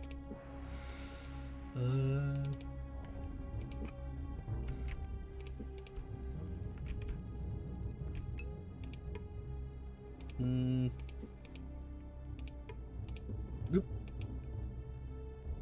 I died.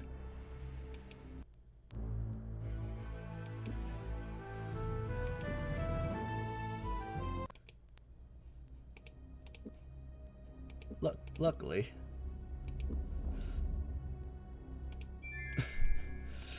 Let's try this again. Oh,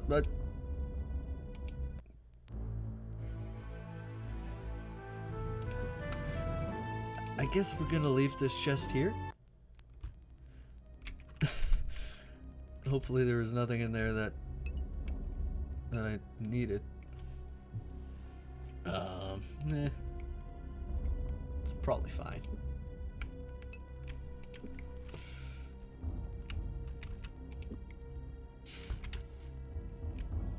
Oop. That's what was moving. There's another ghost.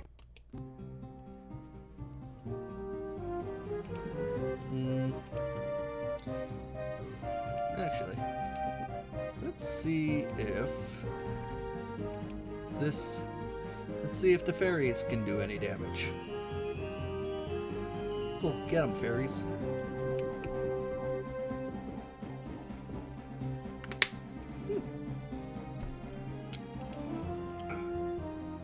The fairies were surprisingly effective.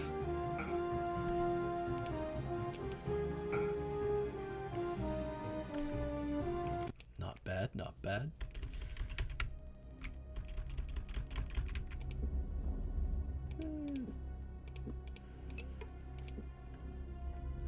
Can I get in?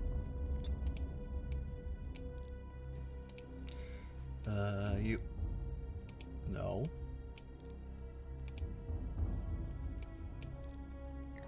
No, nice.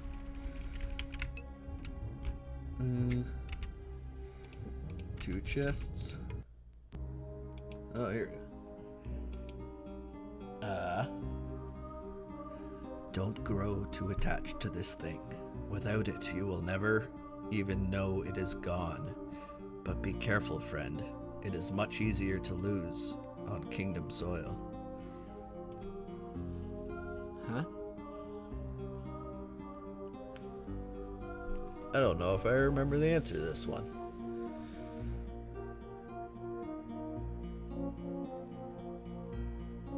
Feel free to shout out answers if you'd like.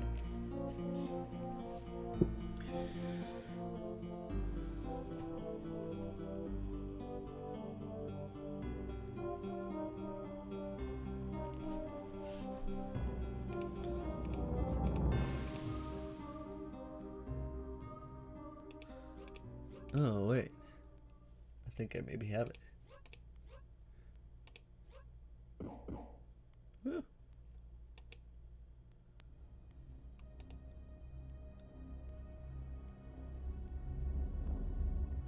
Oh yeah. I remember this thing was useful sometimes, but also apparently it sneezes. By sneeze, I think it actually hurts.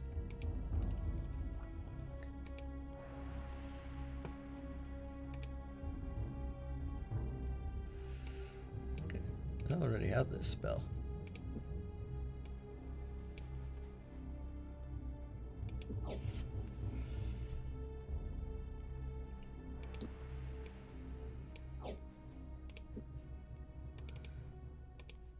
Yeah, I have it already.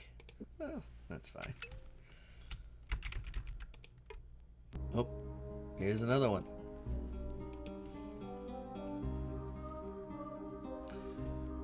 What is it of yours that you see every day, but our leader sees only rarely?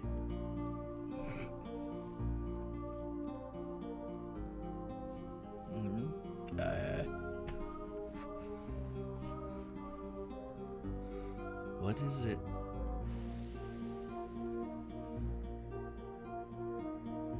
This is a tough one.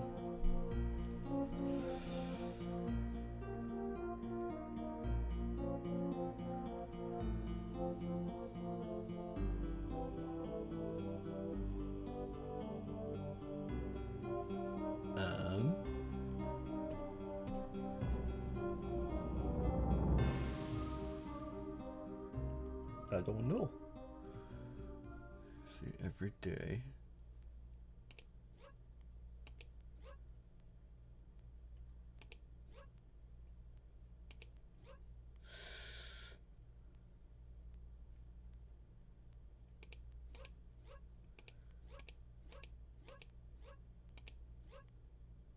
Shabby.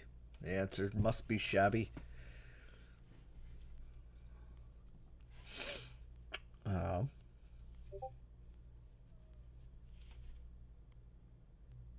Oh. I think I remember it.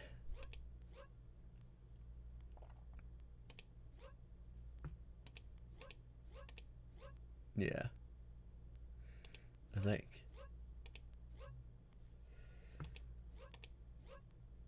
Equals. Yeah. Leader rarely has equals, I guess. Whoa. So many things.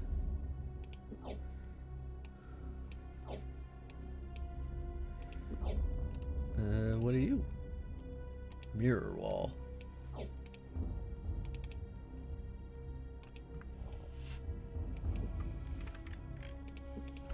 Well, that was fun.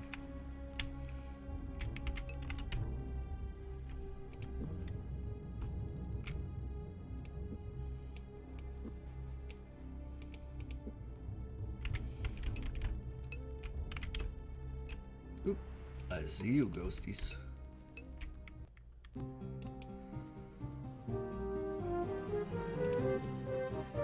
Let's use the fairies again.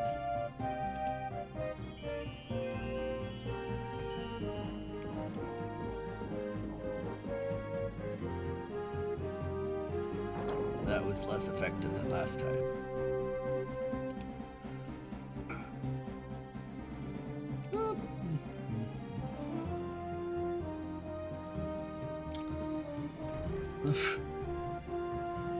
I have all of these spells now. Mirror wall.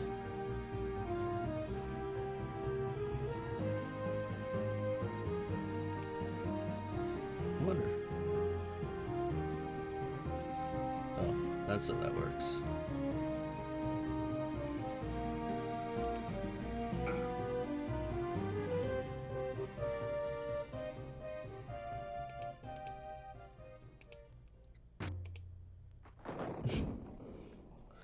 It literally creates a mirror wall. That's silly.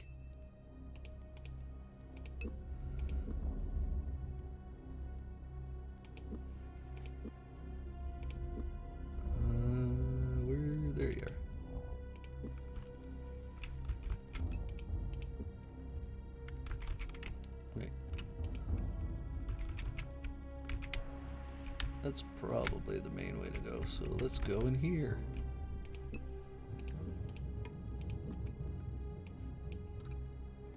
Ah. You.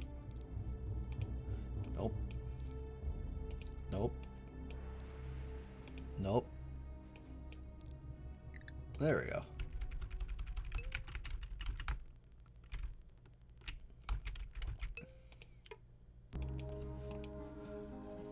Okay. So this one is not actually one I would expect anybody to know the answer to. The answer was written in the Abbot's Journal, which I think we found in chapter 3, which talks about the ancient ruins, the shell, the sword, and a chest. So, when it says, where once there were 3, now only are 2, ancient kin ours, whom we sent to their doom.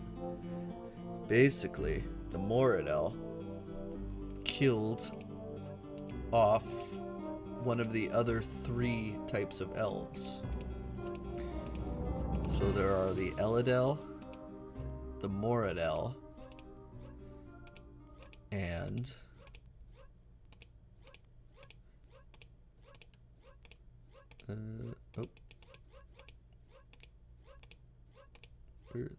red and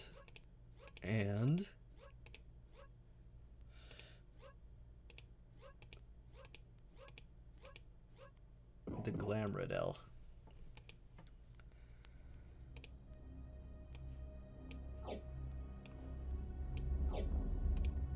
Ooh, wait, that's only got 3.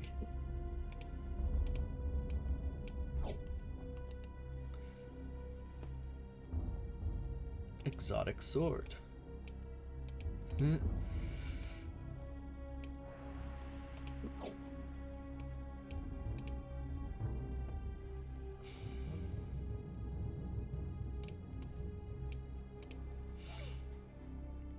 Yeah, I don't need this. Take that. Okay. I got a sword and a shell. What if I... A searing flash of heat vaporized the shell as Gorath touched it to the hilt of the Glamradel sword, elongating itself into a swirling length of blue flame. Around it, a shell of silver and steel congealed, forming first a blade, and then a scabbard of unparalleled workmanship. The Garda Revanche.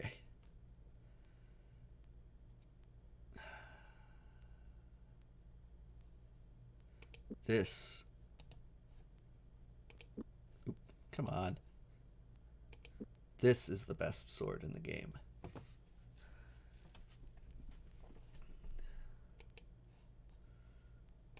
So, we're gonna take it and get rid of this crappy death sword.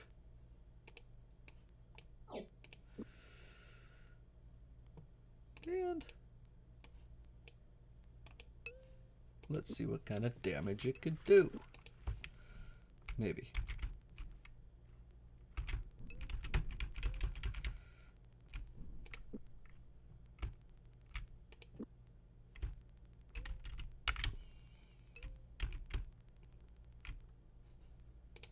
Ghosts. Let's use it on the ghosts.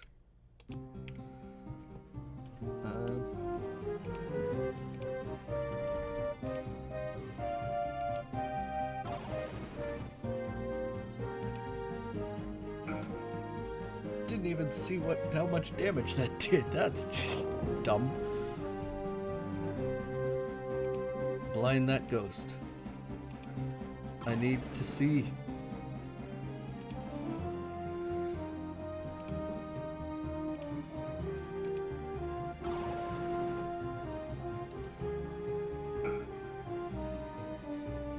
Not bad.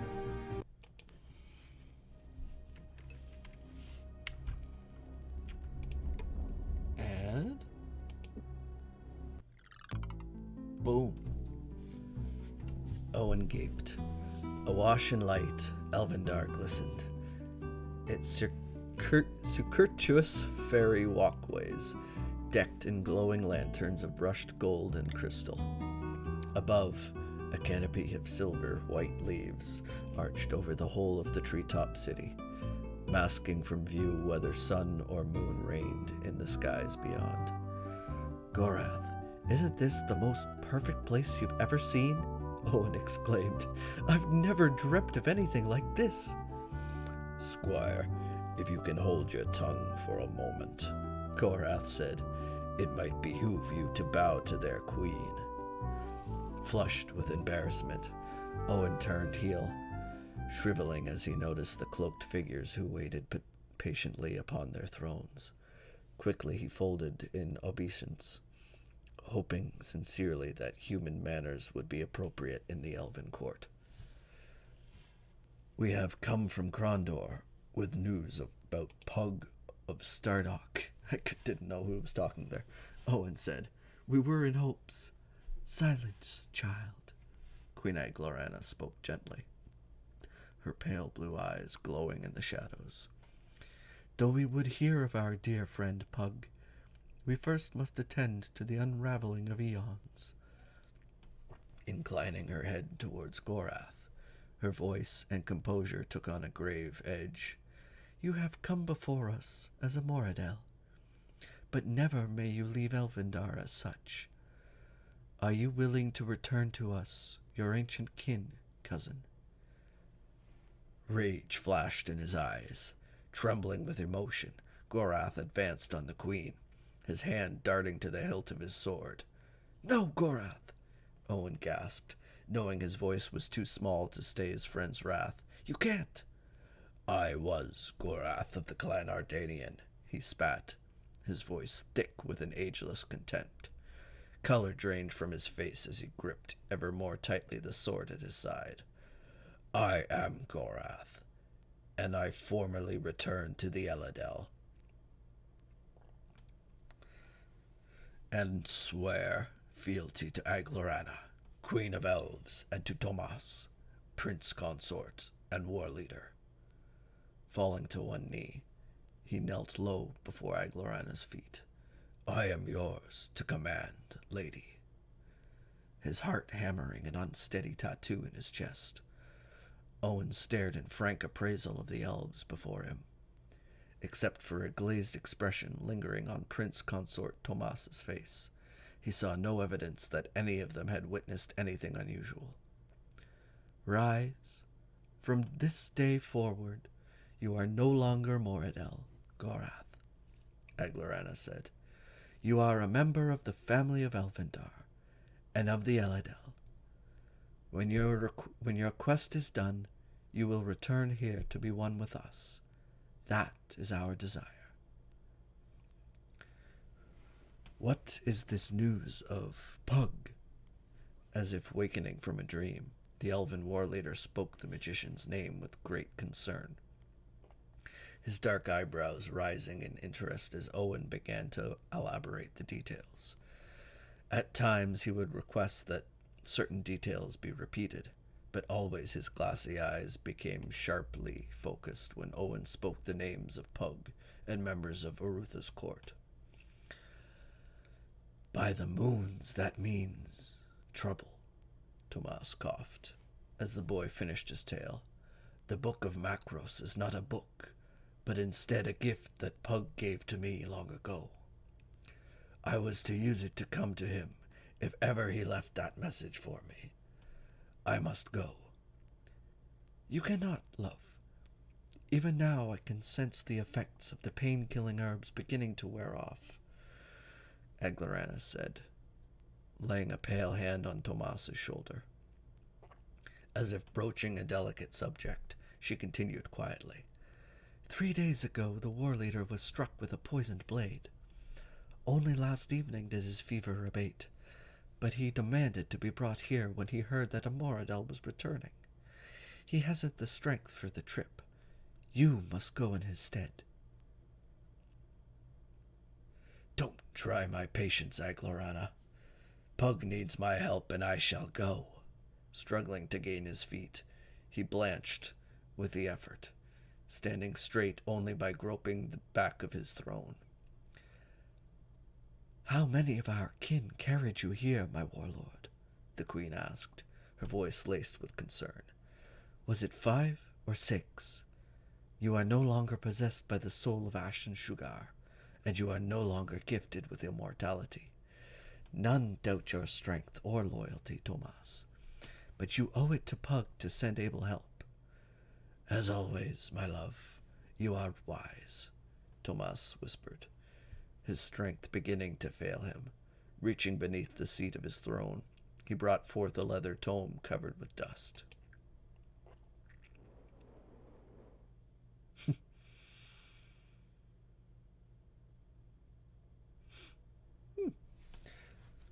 "We may not be the strongest or the fastest, Tomas, but we are able, and we are here. Send us to him." Ow. I hate when this happens. In cutscenes, it likes to freeze. And then I have to minimize it and re-maximize it.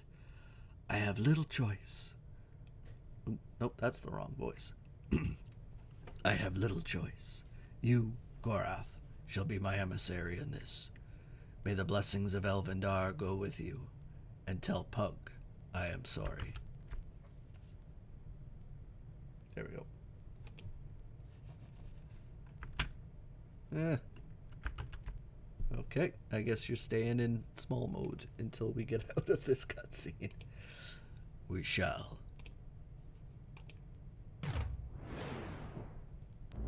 Well, that was fancy.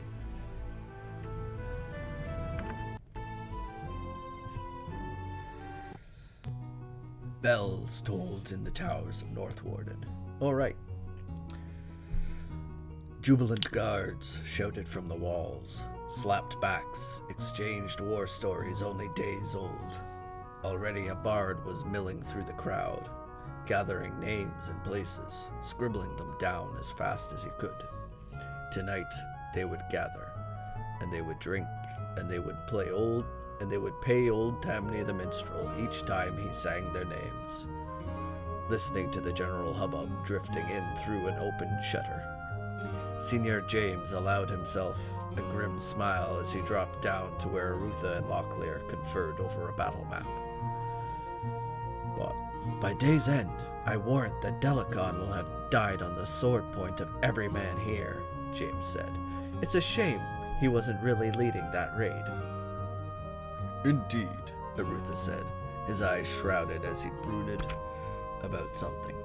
"I would like to ask him a few questions. I leave for High Castle at noon. Even though the Moradel have turned from here, I am certain that the first of them will be upon our troops there by sunup tomorrow. Fortunately, my army will be there to greet them. Still, I wish I knew what they were up to." Arutha glanced up, startled as a page boy skidded into the chamber. "Your pardon, my lord," the boy stuttered. "They have captured the Moradel raiding leader." Without pause, Arutha's eyes hardened. "Prepare him for questioning."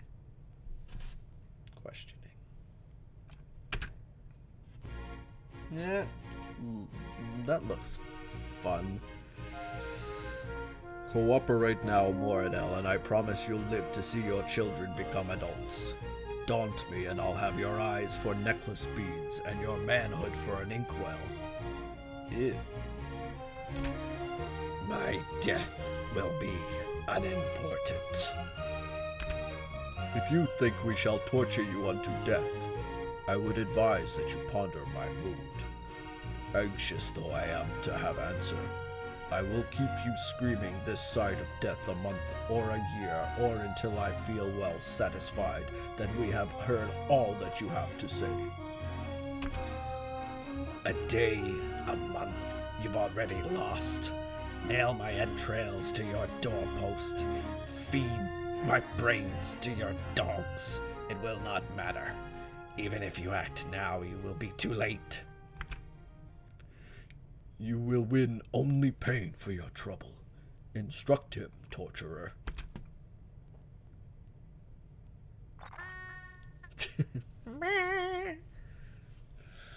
You do not listen.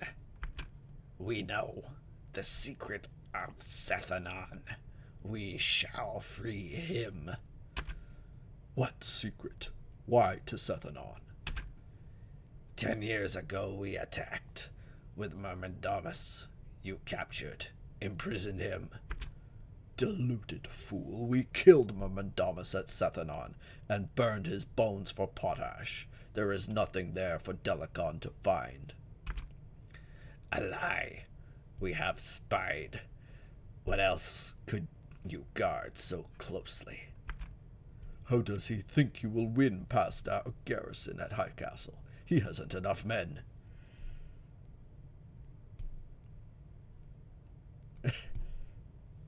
The guy who's laying down? No, he's not dead. He's being tortured. It's a fun pastime of Prince Arutha, you know, the guy who's kind of a dick. Answer me.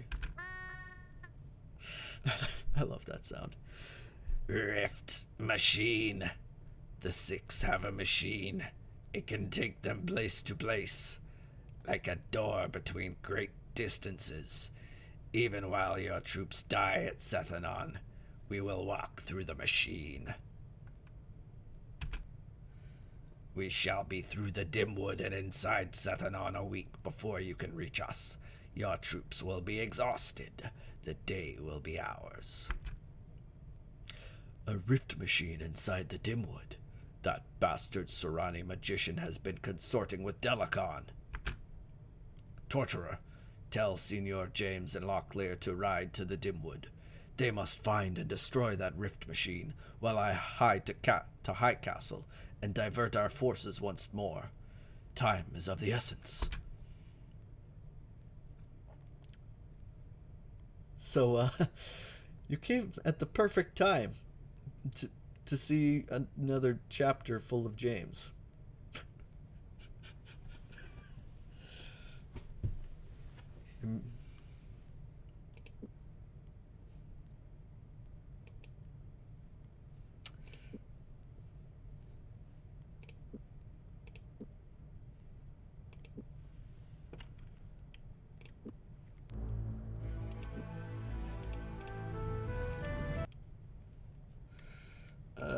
I don't really remember what to do in this chapter, so we're gonna just wander around for a bit.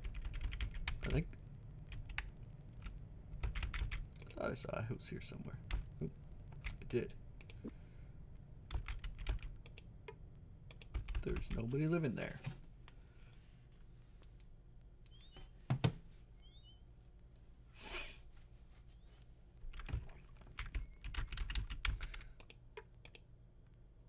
Oh, nice. So I didn't actually think I was going to get this far today, so I didn't actually prepare, so we're just going to mess around a bit and see where it takes us. I remember the main quest, but right. But I don't really remember the little bits and pieces. So for now, we're just gonna wander.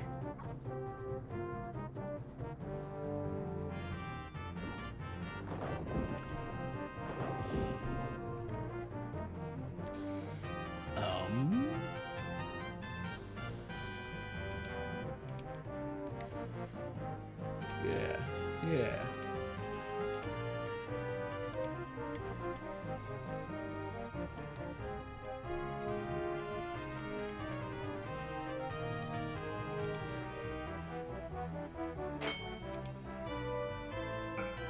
And that's that.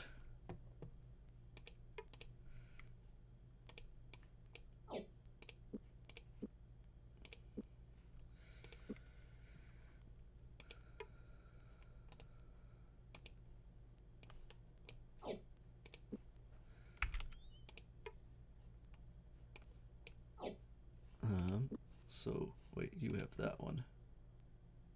Right, okay. Wait.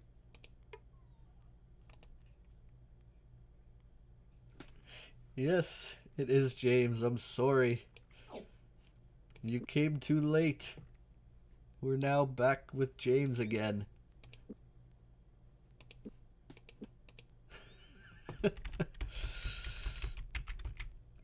You came basically right at the end of the chapter with the cool boys.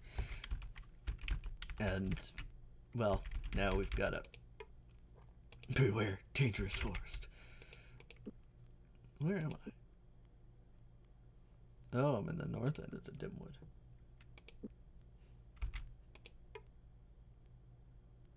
The Fife and Laurel.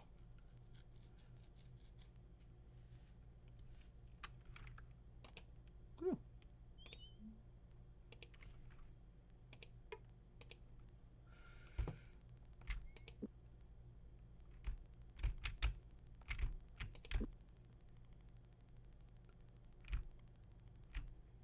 Oop.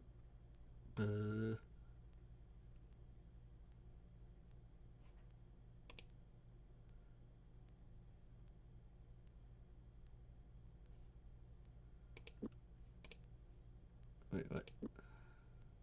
Oh. So am I going in or out? I can't really tell. Oh, that's out. Let's see. Okay. Yep, that's as far as I go that direction.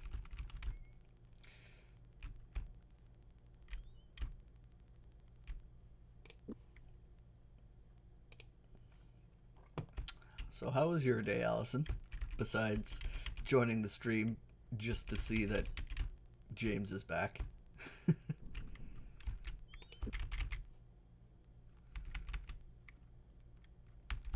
You got rained on. Me too. My boots are gonna take days to dry. Luckily I have a spare. It was pretty bad.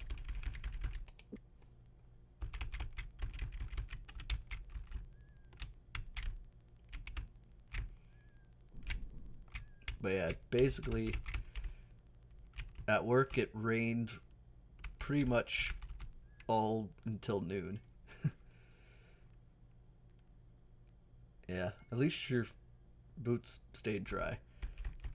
Because, yeah, basically my feet were absolutely soaked from the time I got into work at 5:30 until I got home at 3:30.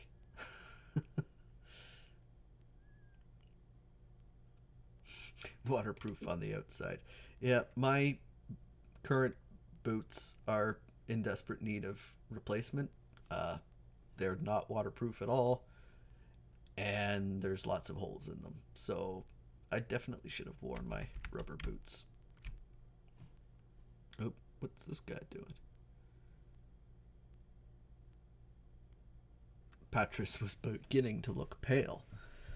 James felt a little guilty for having dragged the magical advisor along on such an extended mission, but since he had no knowledge whatsoever of magic, Prince Arutha had thought it wise to at least have him take a look at the alien rift machine. What none of them had counted on was that they would have been making much of their journey on foot.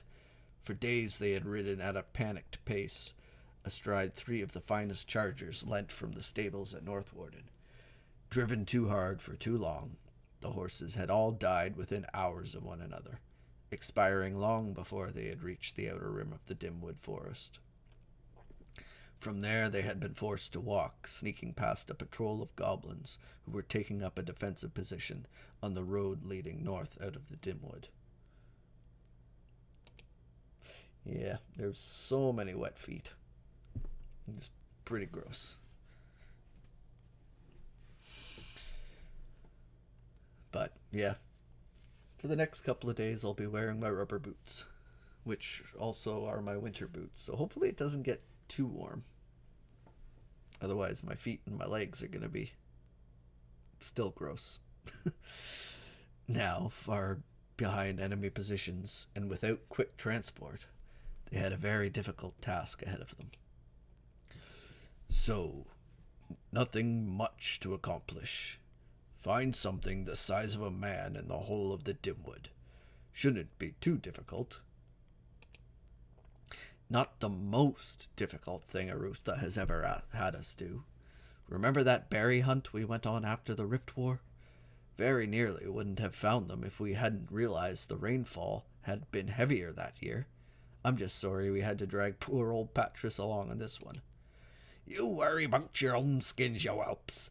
I can run with the best of 'em, and you two ain't no exception. Get runny-nosed on me and I'll brain the both of you. Better listen to him, Jimmy. He's a killer. Uh-huh. I believe you're right. So, where do you think we should start looking for this rift machine? Your guess would be as good as mine. Since we just came from the north, I'd say it's a good bet it isn't up there anywhere. No shit. That still leaves east, west, south, and everything in between. Like spearing fish in a barrel. That being the case, I suppose we just try to be as systematic as possible. I say we make a sweep east, then maybe move to the south or the west. East? Why? West seems as good as a direction. Not sure, but the instinct that's telling me east is the same one that's kept me alive this long, and I've learned not to ignore it. If you got a better idea, I'll follow your lead. I guess we go east.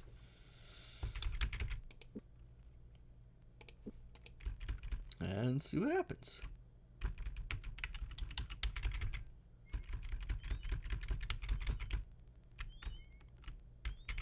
There's what is this?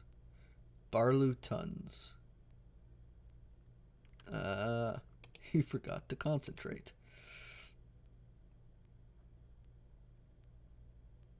I don't have a shovel.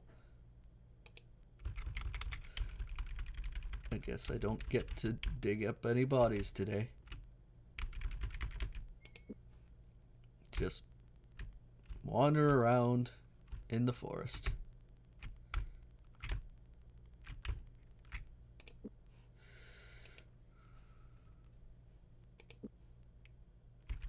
Oh, that's where I was. You dingus. Oop.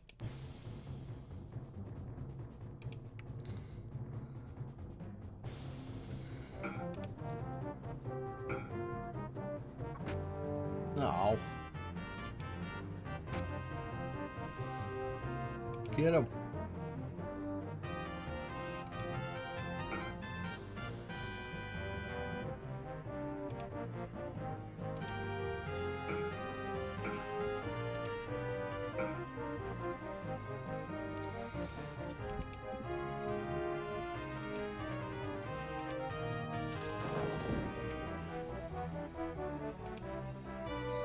Is everybody poisoned?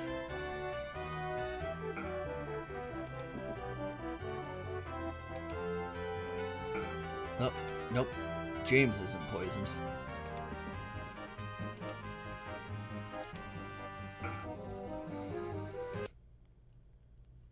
Yes, yes.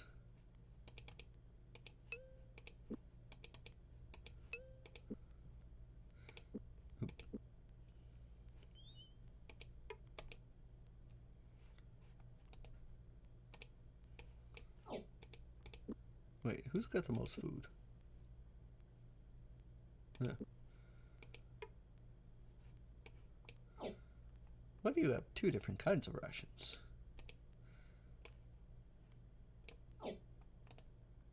Because some of them are spoiled.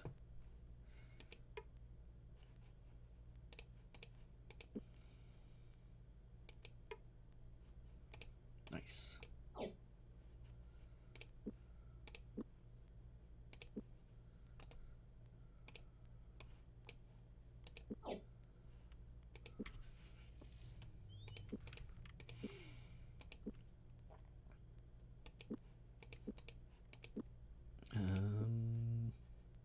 Smack him with a hammer. There we go.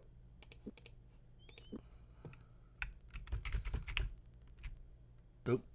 And now there's a trap.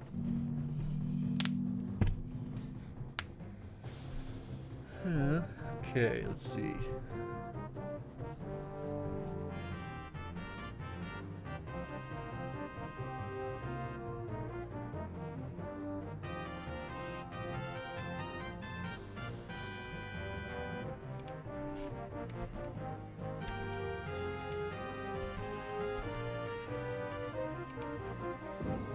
Okay, good thing I saw that cannon there.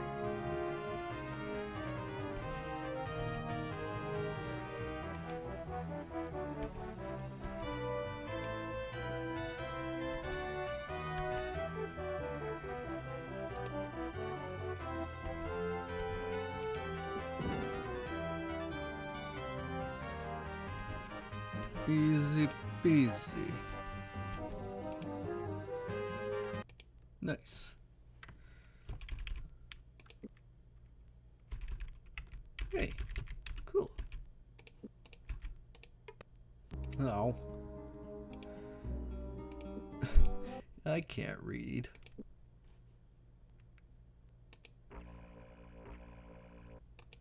Now I can read.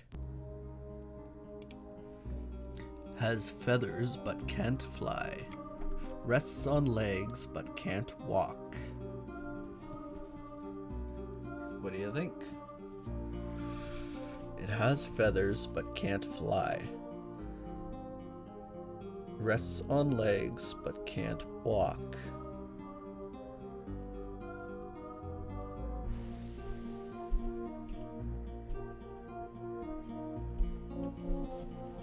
It's not a chicken, is it?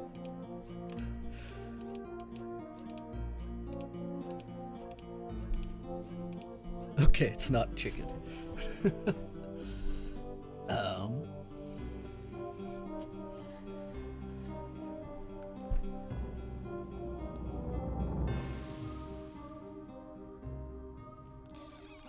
What do you think? Anybody got a guess? Has feathers but can't fly. Is it like some sort of chair?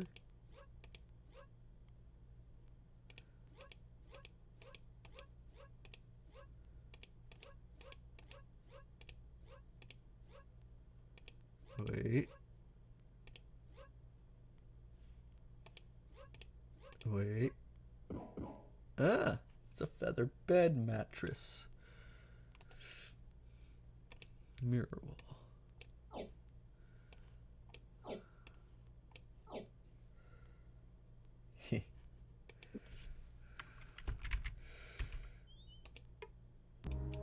Oh, and another one. One paces to the north, paces. One pace to the north, 2 paces to the east, 2 paces to the south, 2 paces to the west, 1 pace to the north. North, east, south,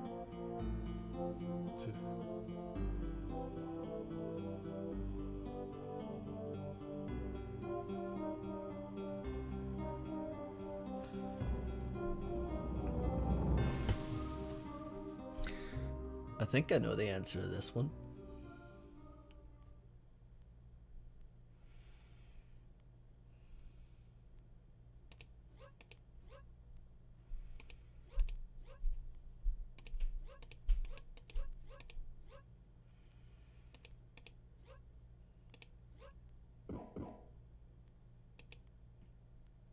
It was a square all along. I think. Wait, is there one more? Is there only 2? I thought I saw 3. There is 3. Oh, the spell wore off. I can't read anymore.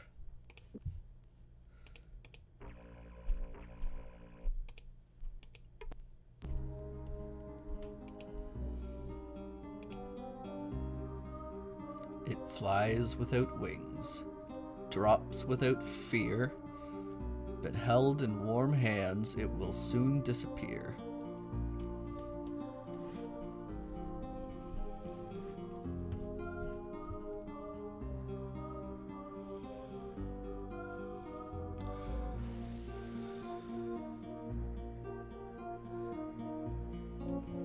What disappears in warm hands?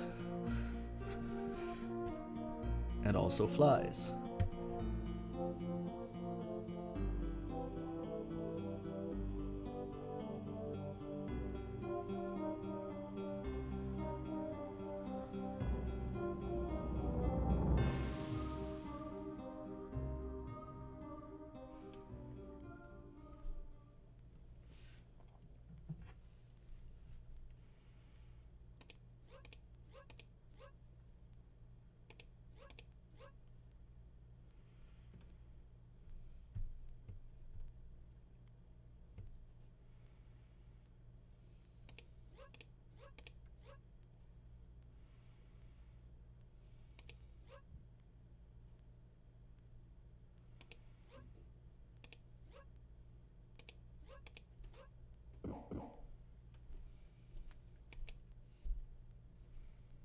Ooh, a note.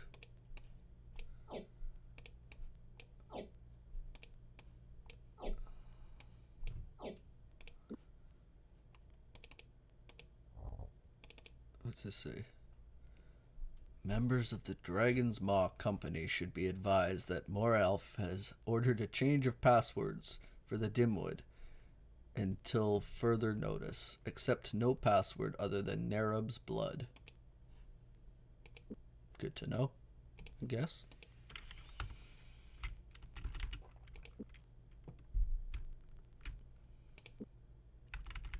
Is there anything else over here? Doesn't look like it.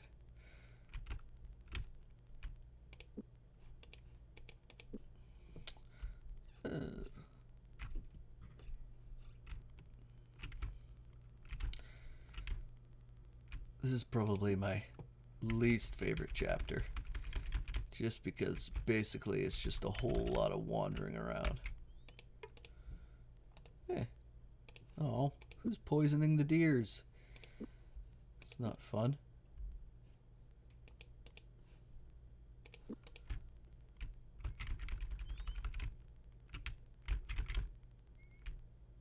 Oh. I somehow wandered into Duke Merton. James! James Locklear! What are you doing here? Prince Arutha told us that a Surani magician had given over a rift machine to the Moradel for use in this battle. We've come down here to locate and destroy it before Delicon can get full use of it. How did you get here? We never saw you at the castle. When a portion of the Southern Arrow Company began to fall back from Northwarden, I decided to follow after them, and make sure they weren't up to any mischief. As you might have guessed, they had that infernal machine of theirs set up a few miles to the north. But they spotted me and assumed that I was a human mercenary that was slacking behind. So you played along and went through the gate and ended up here. How did you know you wouldn't end up in Sargoth? I didn't, but I was surrounded by Moradel. I imagined that my best hope for survival lay on the other side of wherever that door led. Whenever we emerged here, I told the captain that I had to rejoin my unit and I was off. There were a few close moments along the way, but I won free at last. Why didn't you try to destroy it? I thought about it, but the device was surrounded by Moradel at the time, so I decided I'd try to gather some help. You three are the first humans I've seen in a week. Yeah. Relative to where we are now, where is the rift machine? Is it nearby? I'm not sure. To escape the Moradel camp, I slipped under a stack of canvas bags in the back of a supply wagon they brought with them. After we had traveled for a few hours, they pulled over for a nature break and I was able to get away. I do recall hearing water as we were moving out, however. Water. So you were near a waterfall or a river. At least that gives us an idea of where we can start our search. Anything else we should know? From listening to the wagon drivers talk, I get the feeling I wasn't the only unexpected visitor through that machine of theirs. Apparently, some rebel Moradel chieftain came through and caused them a good deal of grief, then headed south towards where one of their warlords is staging for the attack on Sethanon. They were none too happy about him being on the loose. I'm hoping I can find him myself so I can ask him a few questions. Any idea who this warlord in the south is? I believe it's Delacon's son Morelf, though I couldn't be certain of it. They were bandying about names so fast I was having a little trouble understanding all of it. My Moradel isn't all it used to be. Sethanon. What is it with Sethanon and the Moradel? This is the second time they've attacked there, and I've never understood why they struck 10 years ago. There's nothing in Sethanon but a heap of ruins. At least, the last time we had an army to get in their way. Even at a forced march, Prince Arutha's men can't get here for another few days, and they'll be exhausted once they arrive. And now that I think of it, why is Delacon bringing an army? If he expected to arrive at Sethanon behind our lines, he could simply walk in, take what he wants, then turn around and walk through that rift gate without a scratch, unless he expected someone else to be there. Who does he think will be at Sethanon? What does it mean? It means they didn't get what they came for the last time they raided. It also means Delacon has been watching Sethanon for quite some time, possibly as long as the end of the last battle. He knows Squire Philip's men will be in the way. Squire Philip's men? What would a squire be doing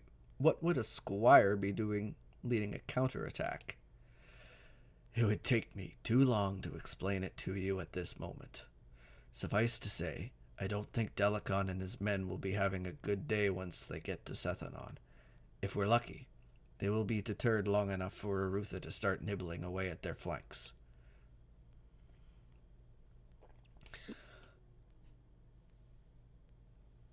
The one major advantage I can see in our favor is that we and the Moradel are at equal disadvantage.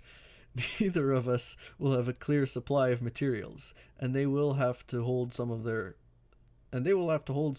out so they can retreat to the Northlands when the time comes. If they intend on retreating.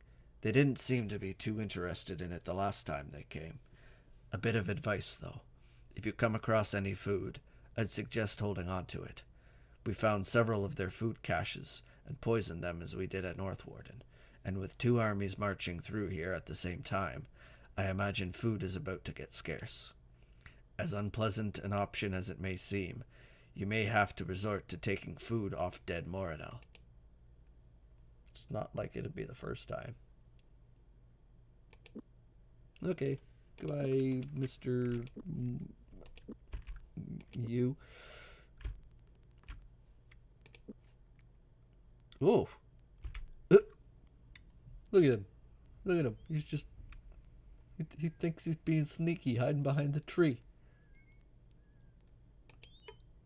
Well, too bad for this guy. He's not quite sneaky enough.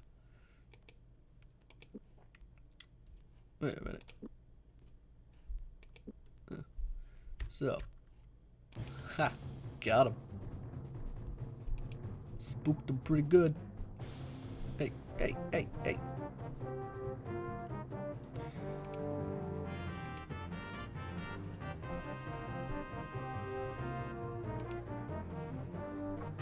Oh.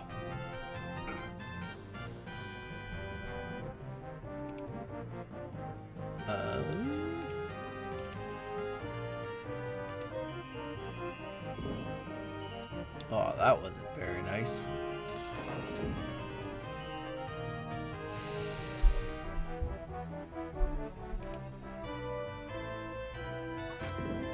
Ooh, he's got fire arrows too.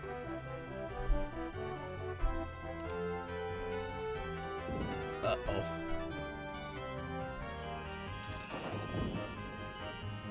This isn't going very well.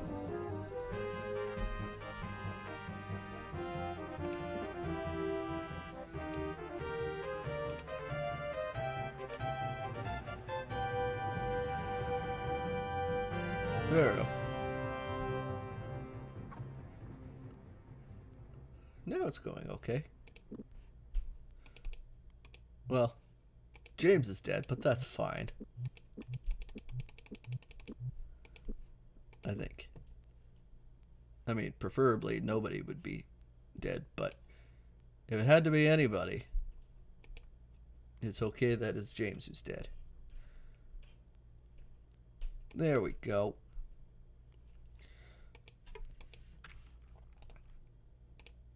All right. Well, James, I guess we better heal you. You're no good to us, dead.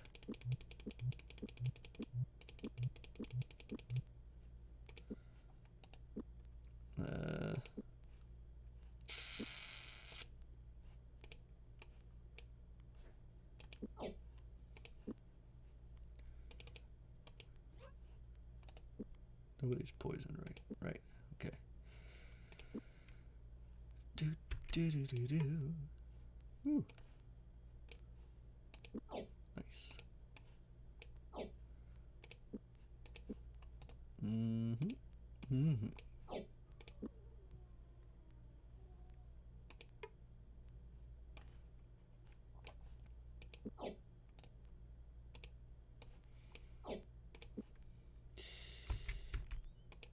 And lots of these onesie twosies in terms of food. There we go. Nice. Okay, what are you? Oh. I still can't read.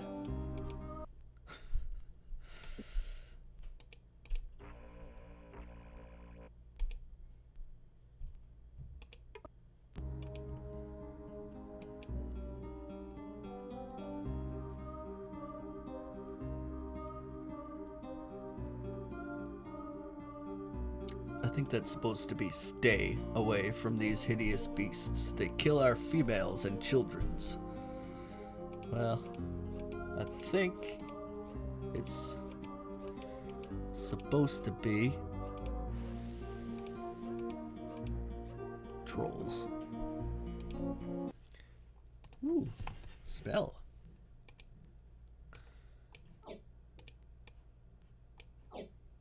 I do like spells. The more the merrier.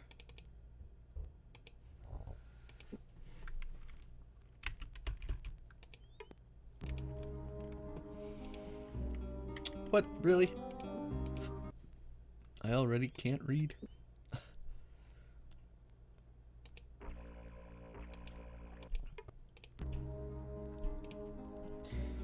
When it is stout, people gladly tread. When it is thin, people walk in dread. Ice? Apparently not.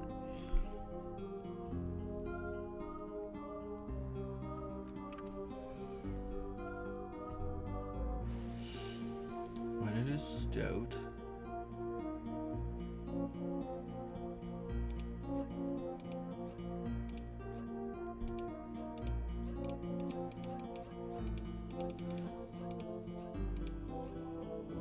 bridge.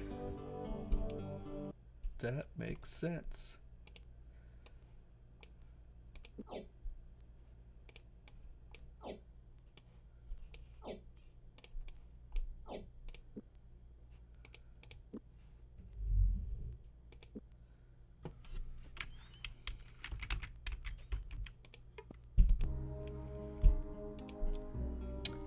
Look in my face, I am somebody. Look at my back, I am nobody. What could it mean?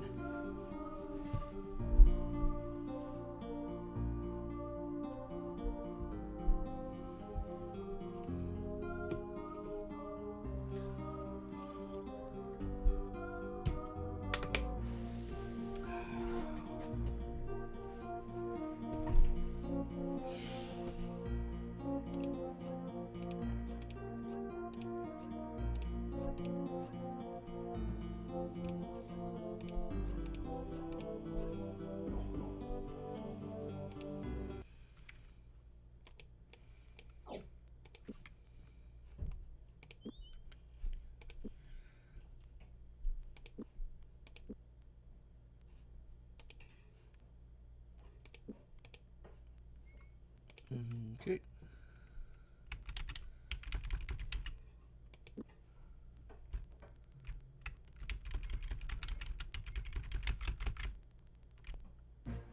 Oop.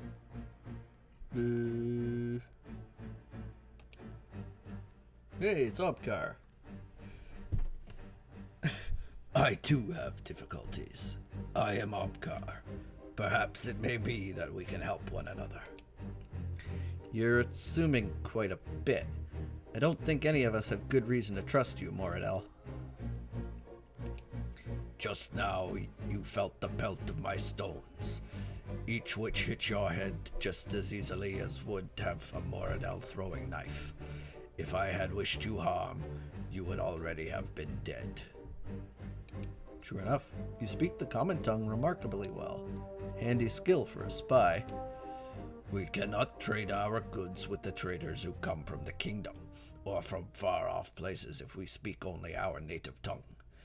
It would seem it is beneath them to learn our language. Granted. I'm still listening. There is a device which is being used by Delacan to invade this wood. If it is left operational, it will mean utter defeat for you. If Delacan succeeds in his goal, he will use whatever it is hidden in Sethanon to gain the power that eluded Myrmidamis's grasp. It will mean a new tyranny for your kingdom and for mine. We already know about the device. Bled it out of one of the field captains that attacked Northwarden. If you really mean to help us, tell us where to find the device. On a peninsula where the rivers meet. It is accessible only by passing through an illusion of a mountain created by the Six, though I am not sure from here where it is located. I have been looking for a magical artifact since I slipped out of the camp. Artifact? For what purpose? Shortly after they began staging soldiers through the rift, I discovered the gate could be disrupted by something they called a wani, a word foreign to me. I found such an item on a magician who was guarding the gate. Before I slew him, I discovered if thrown into the maelstrom of the gate, it would cause it to collapse. I had thought it permanently destroyed. Delacan has a number of tricks up his sleeve. So do you think we might be able to find another of these devices? From what little I learned before I slew the magician, they are necessary in the creation of a gate. If one is to build a bridge, it is usually wise to bring more planks of wood than necessary, in case one should snap. Very wise. Seems to be a reasonable assumption. Now it's just a matter of locating this wani? Who would have them? If any would know, it would be the leader of the rear guard, Morelf. He has his troops preparing themselves for the final advance near the southern tip of this wood.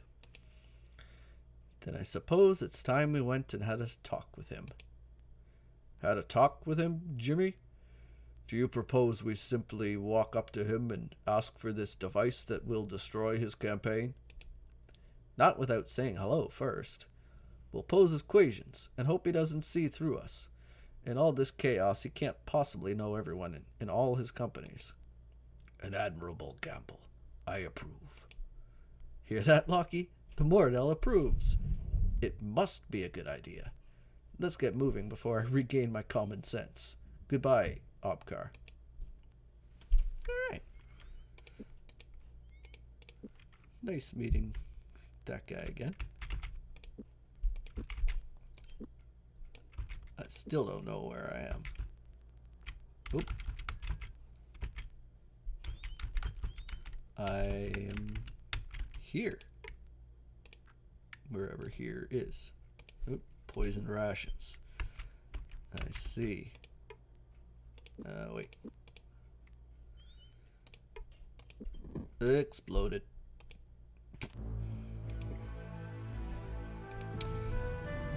And I died. Again.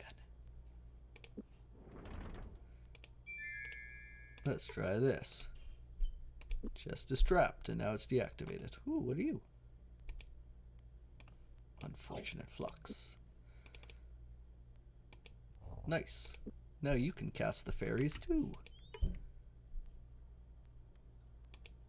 Del Brittle? Oh, wait, I still don't have a shovel.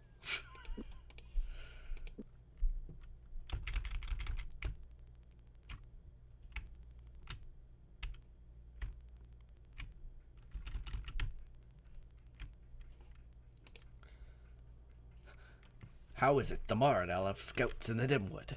And for what purpose? The Moradel we have seen thus far are all part of Delacon's war tribe, though I too am puzzled by the number and purpose of these warriors. Good talk.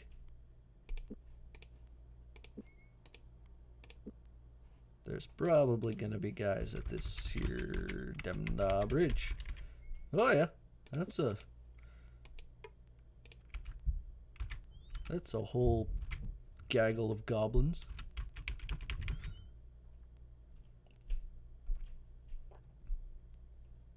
The bridge was heavily guarded. Several goblins eyed them suspiciously as they approached. Delacon has sent us to help guard the rift machine, shouted James in a gruff voice. One of the goblins turned to the others, and James thought he heard the words Quesian mercenaries.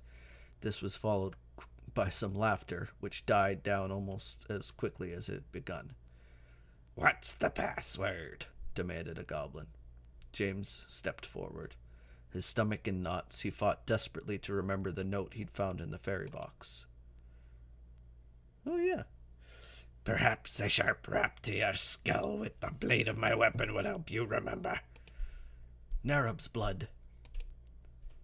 "Pass quickly, men of Queesh. The air reeks with your presence." It's a good thing I found the box. Otherwise, I would be a little bit buggered. Okay, now where am I going here? Oop, I don't need that one.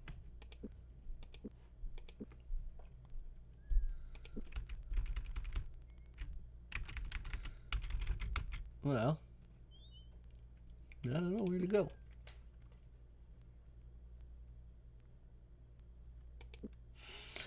So, I think I'm going to leave this one here.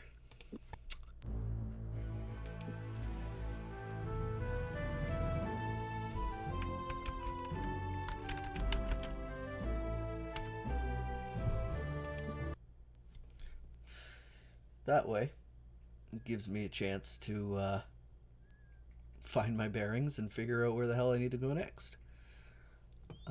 But save one more time.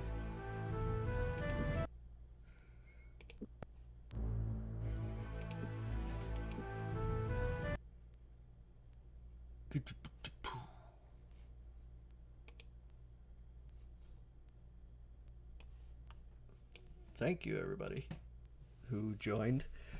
This was fun. It's been a week since the last stream because I wasn't able to.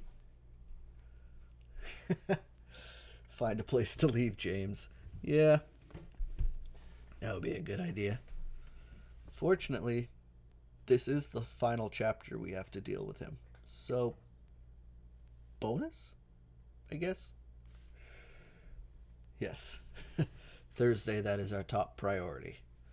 No more voting or doing responsible adult things. We're gonna play some games and we're gonna lose some James.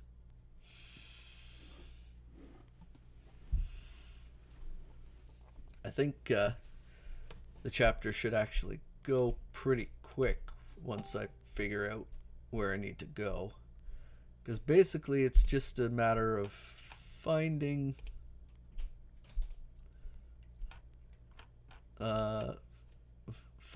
the Wani and then finding the Rift Machine, which is yeah. Let's see, I'm looking at it here. What do we need to do? Yeah. So sounds like, by the looks of the walkthrough here, I'm actually going in the right direction somehow. But yeah, I'll have everything written down for myself for Thursday. Streaming the spooky game again on Friday. That was fun. Um, Kind of just depends on whether the spooky game crew is planning on playing or not. I'll probably find out Thursday or Friday, but hopefully.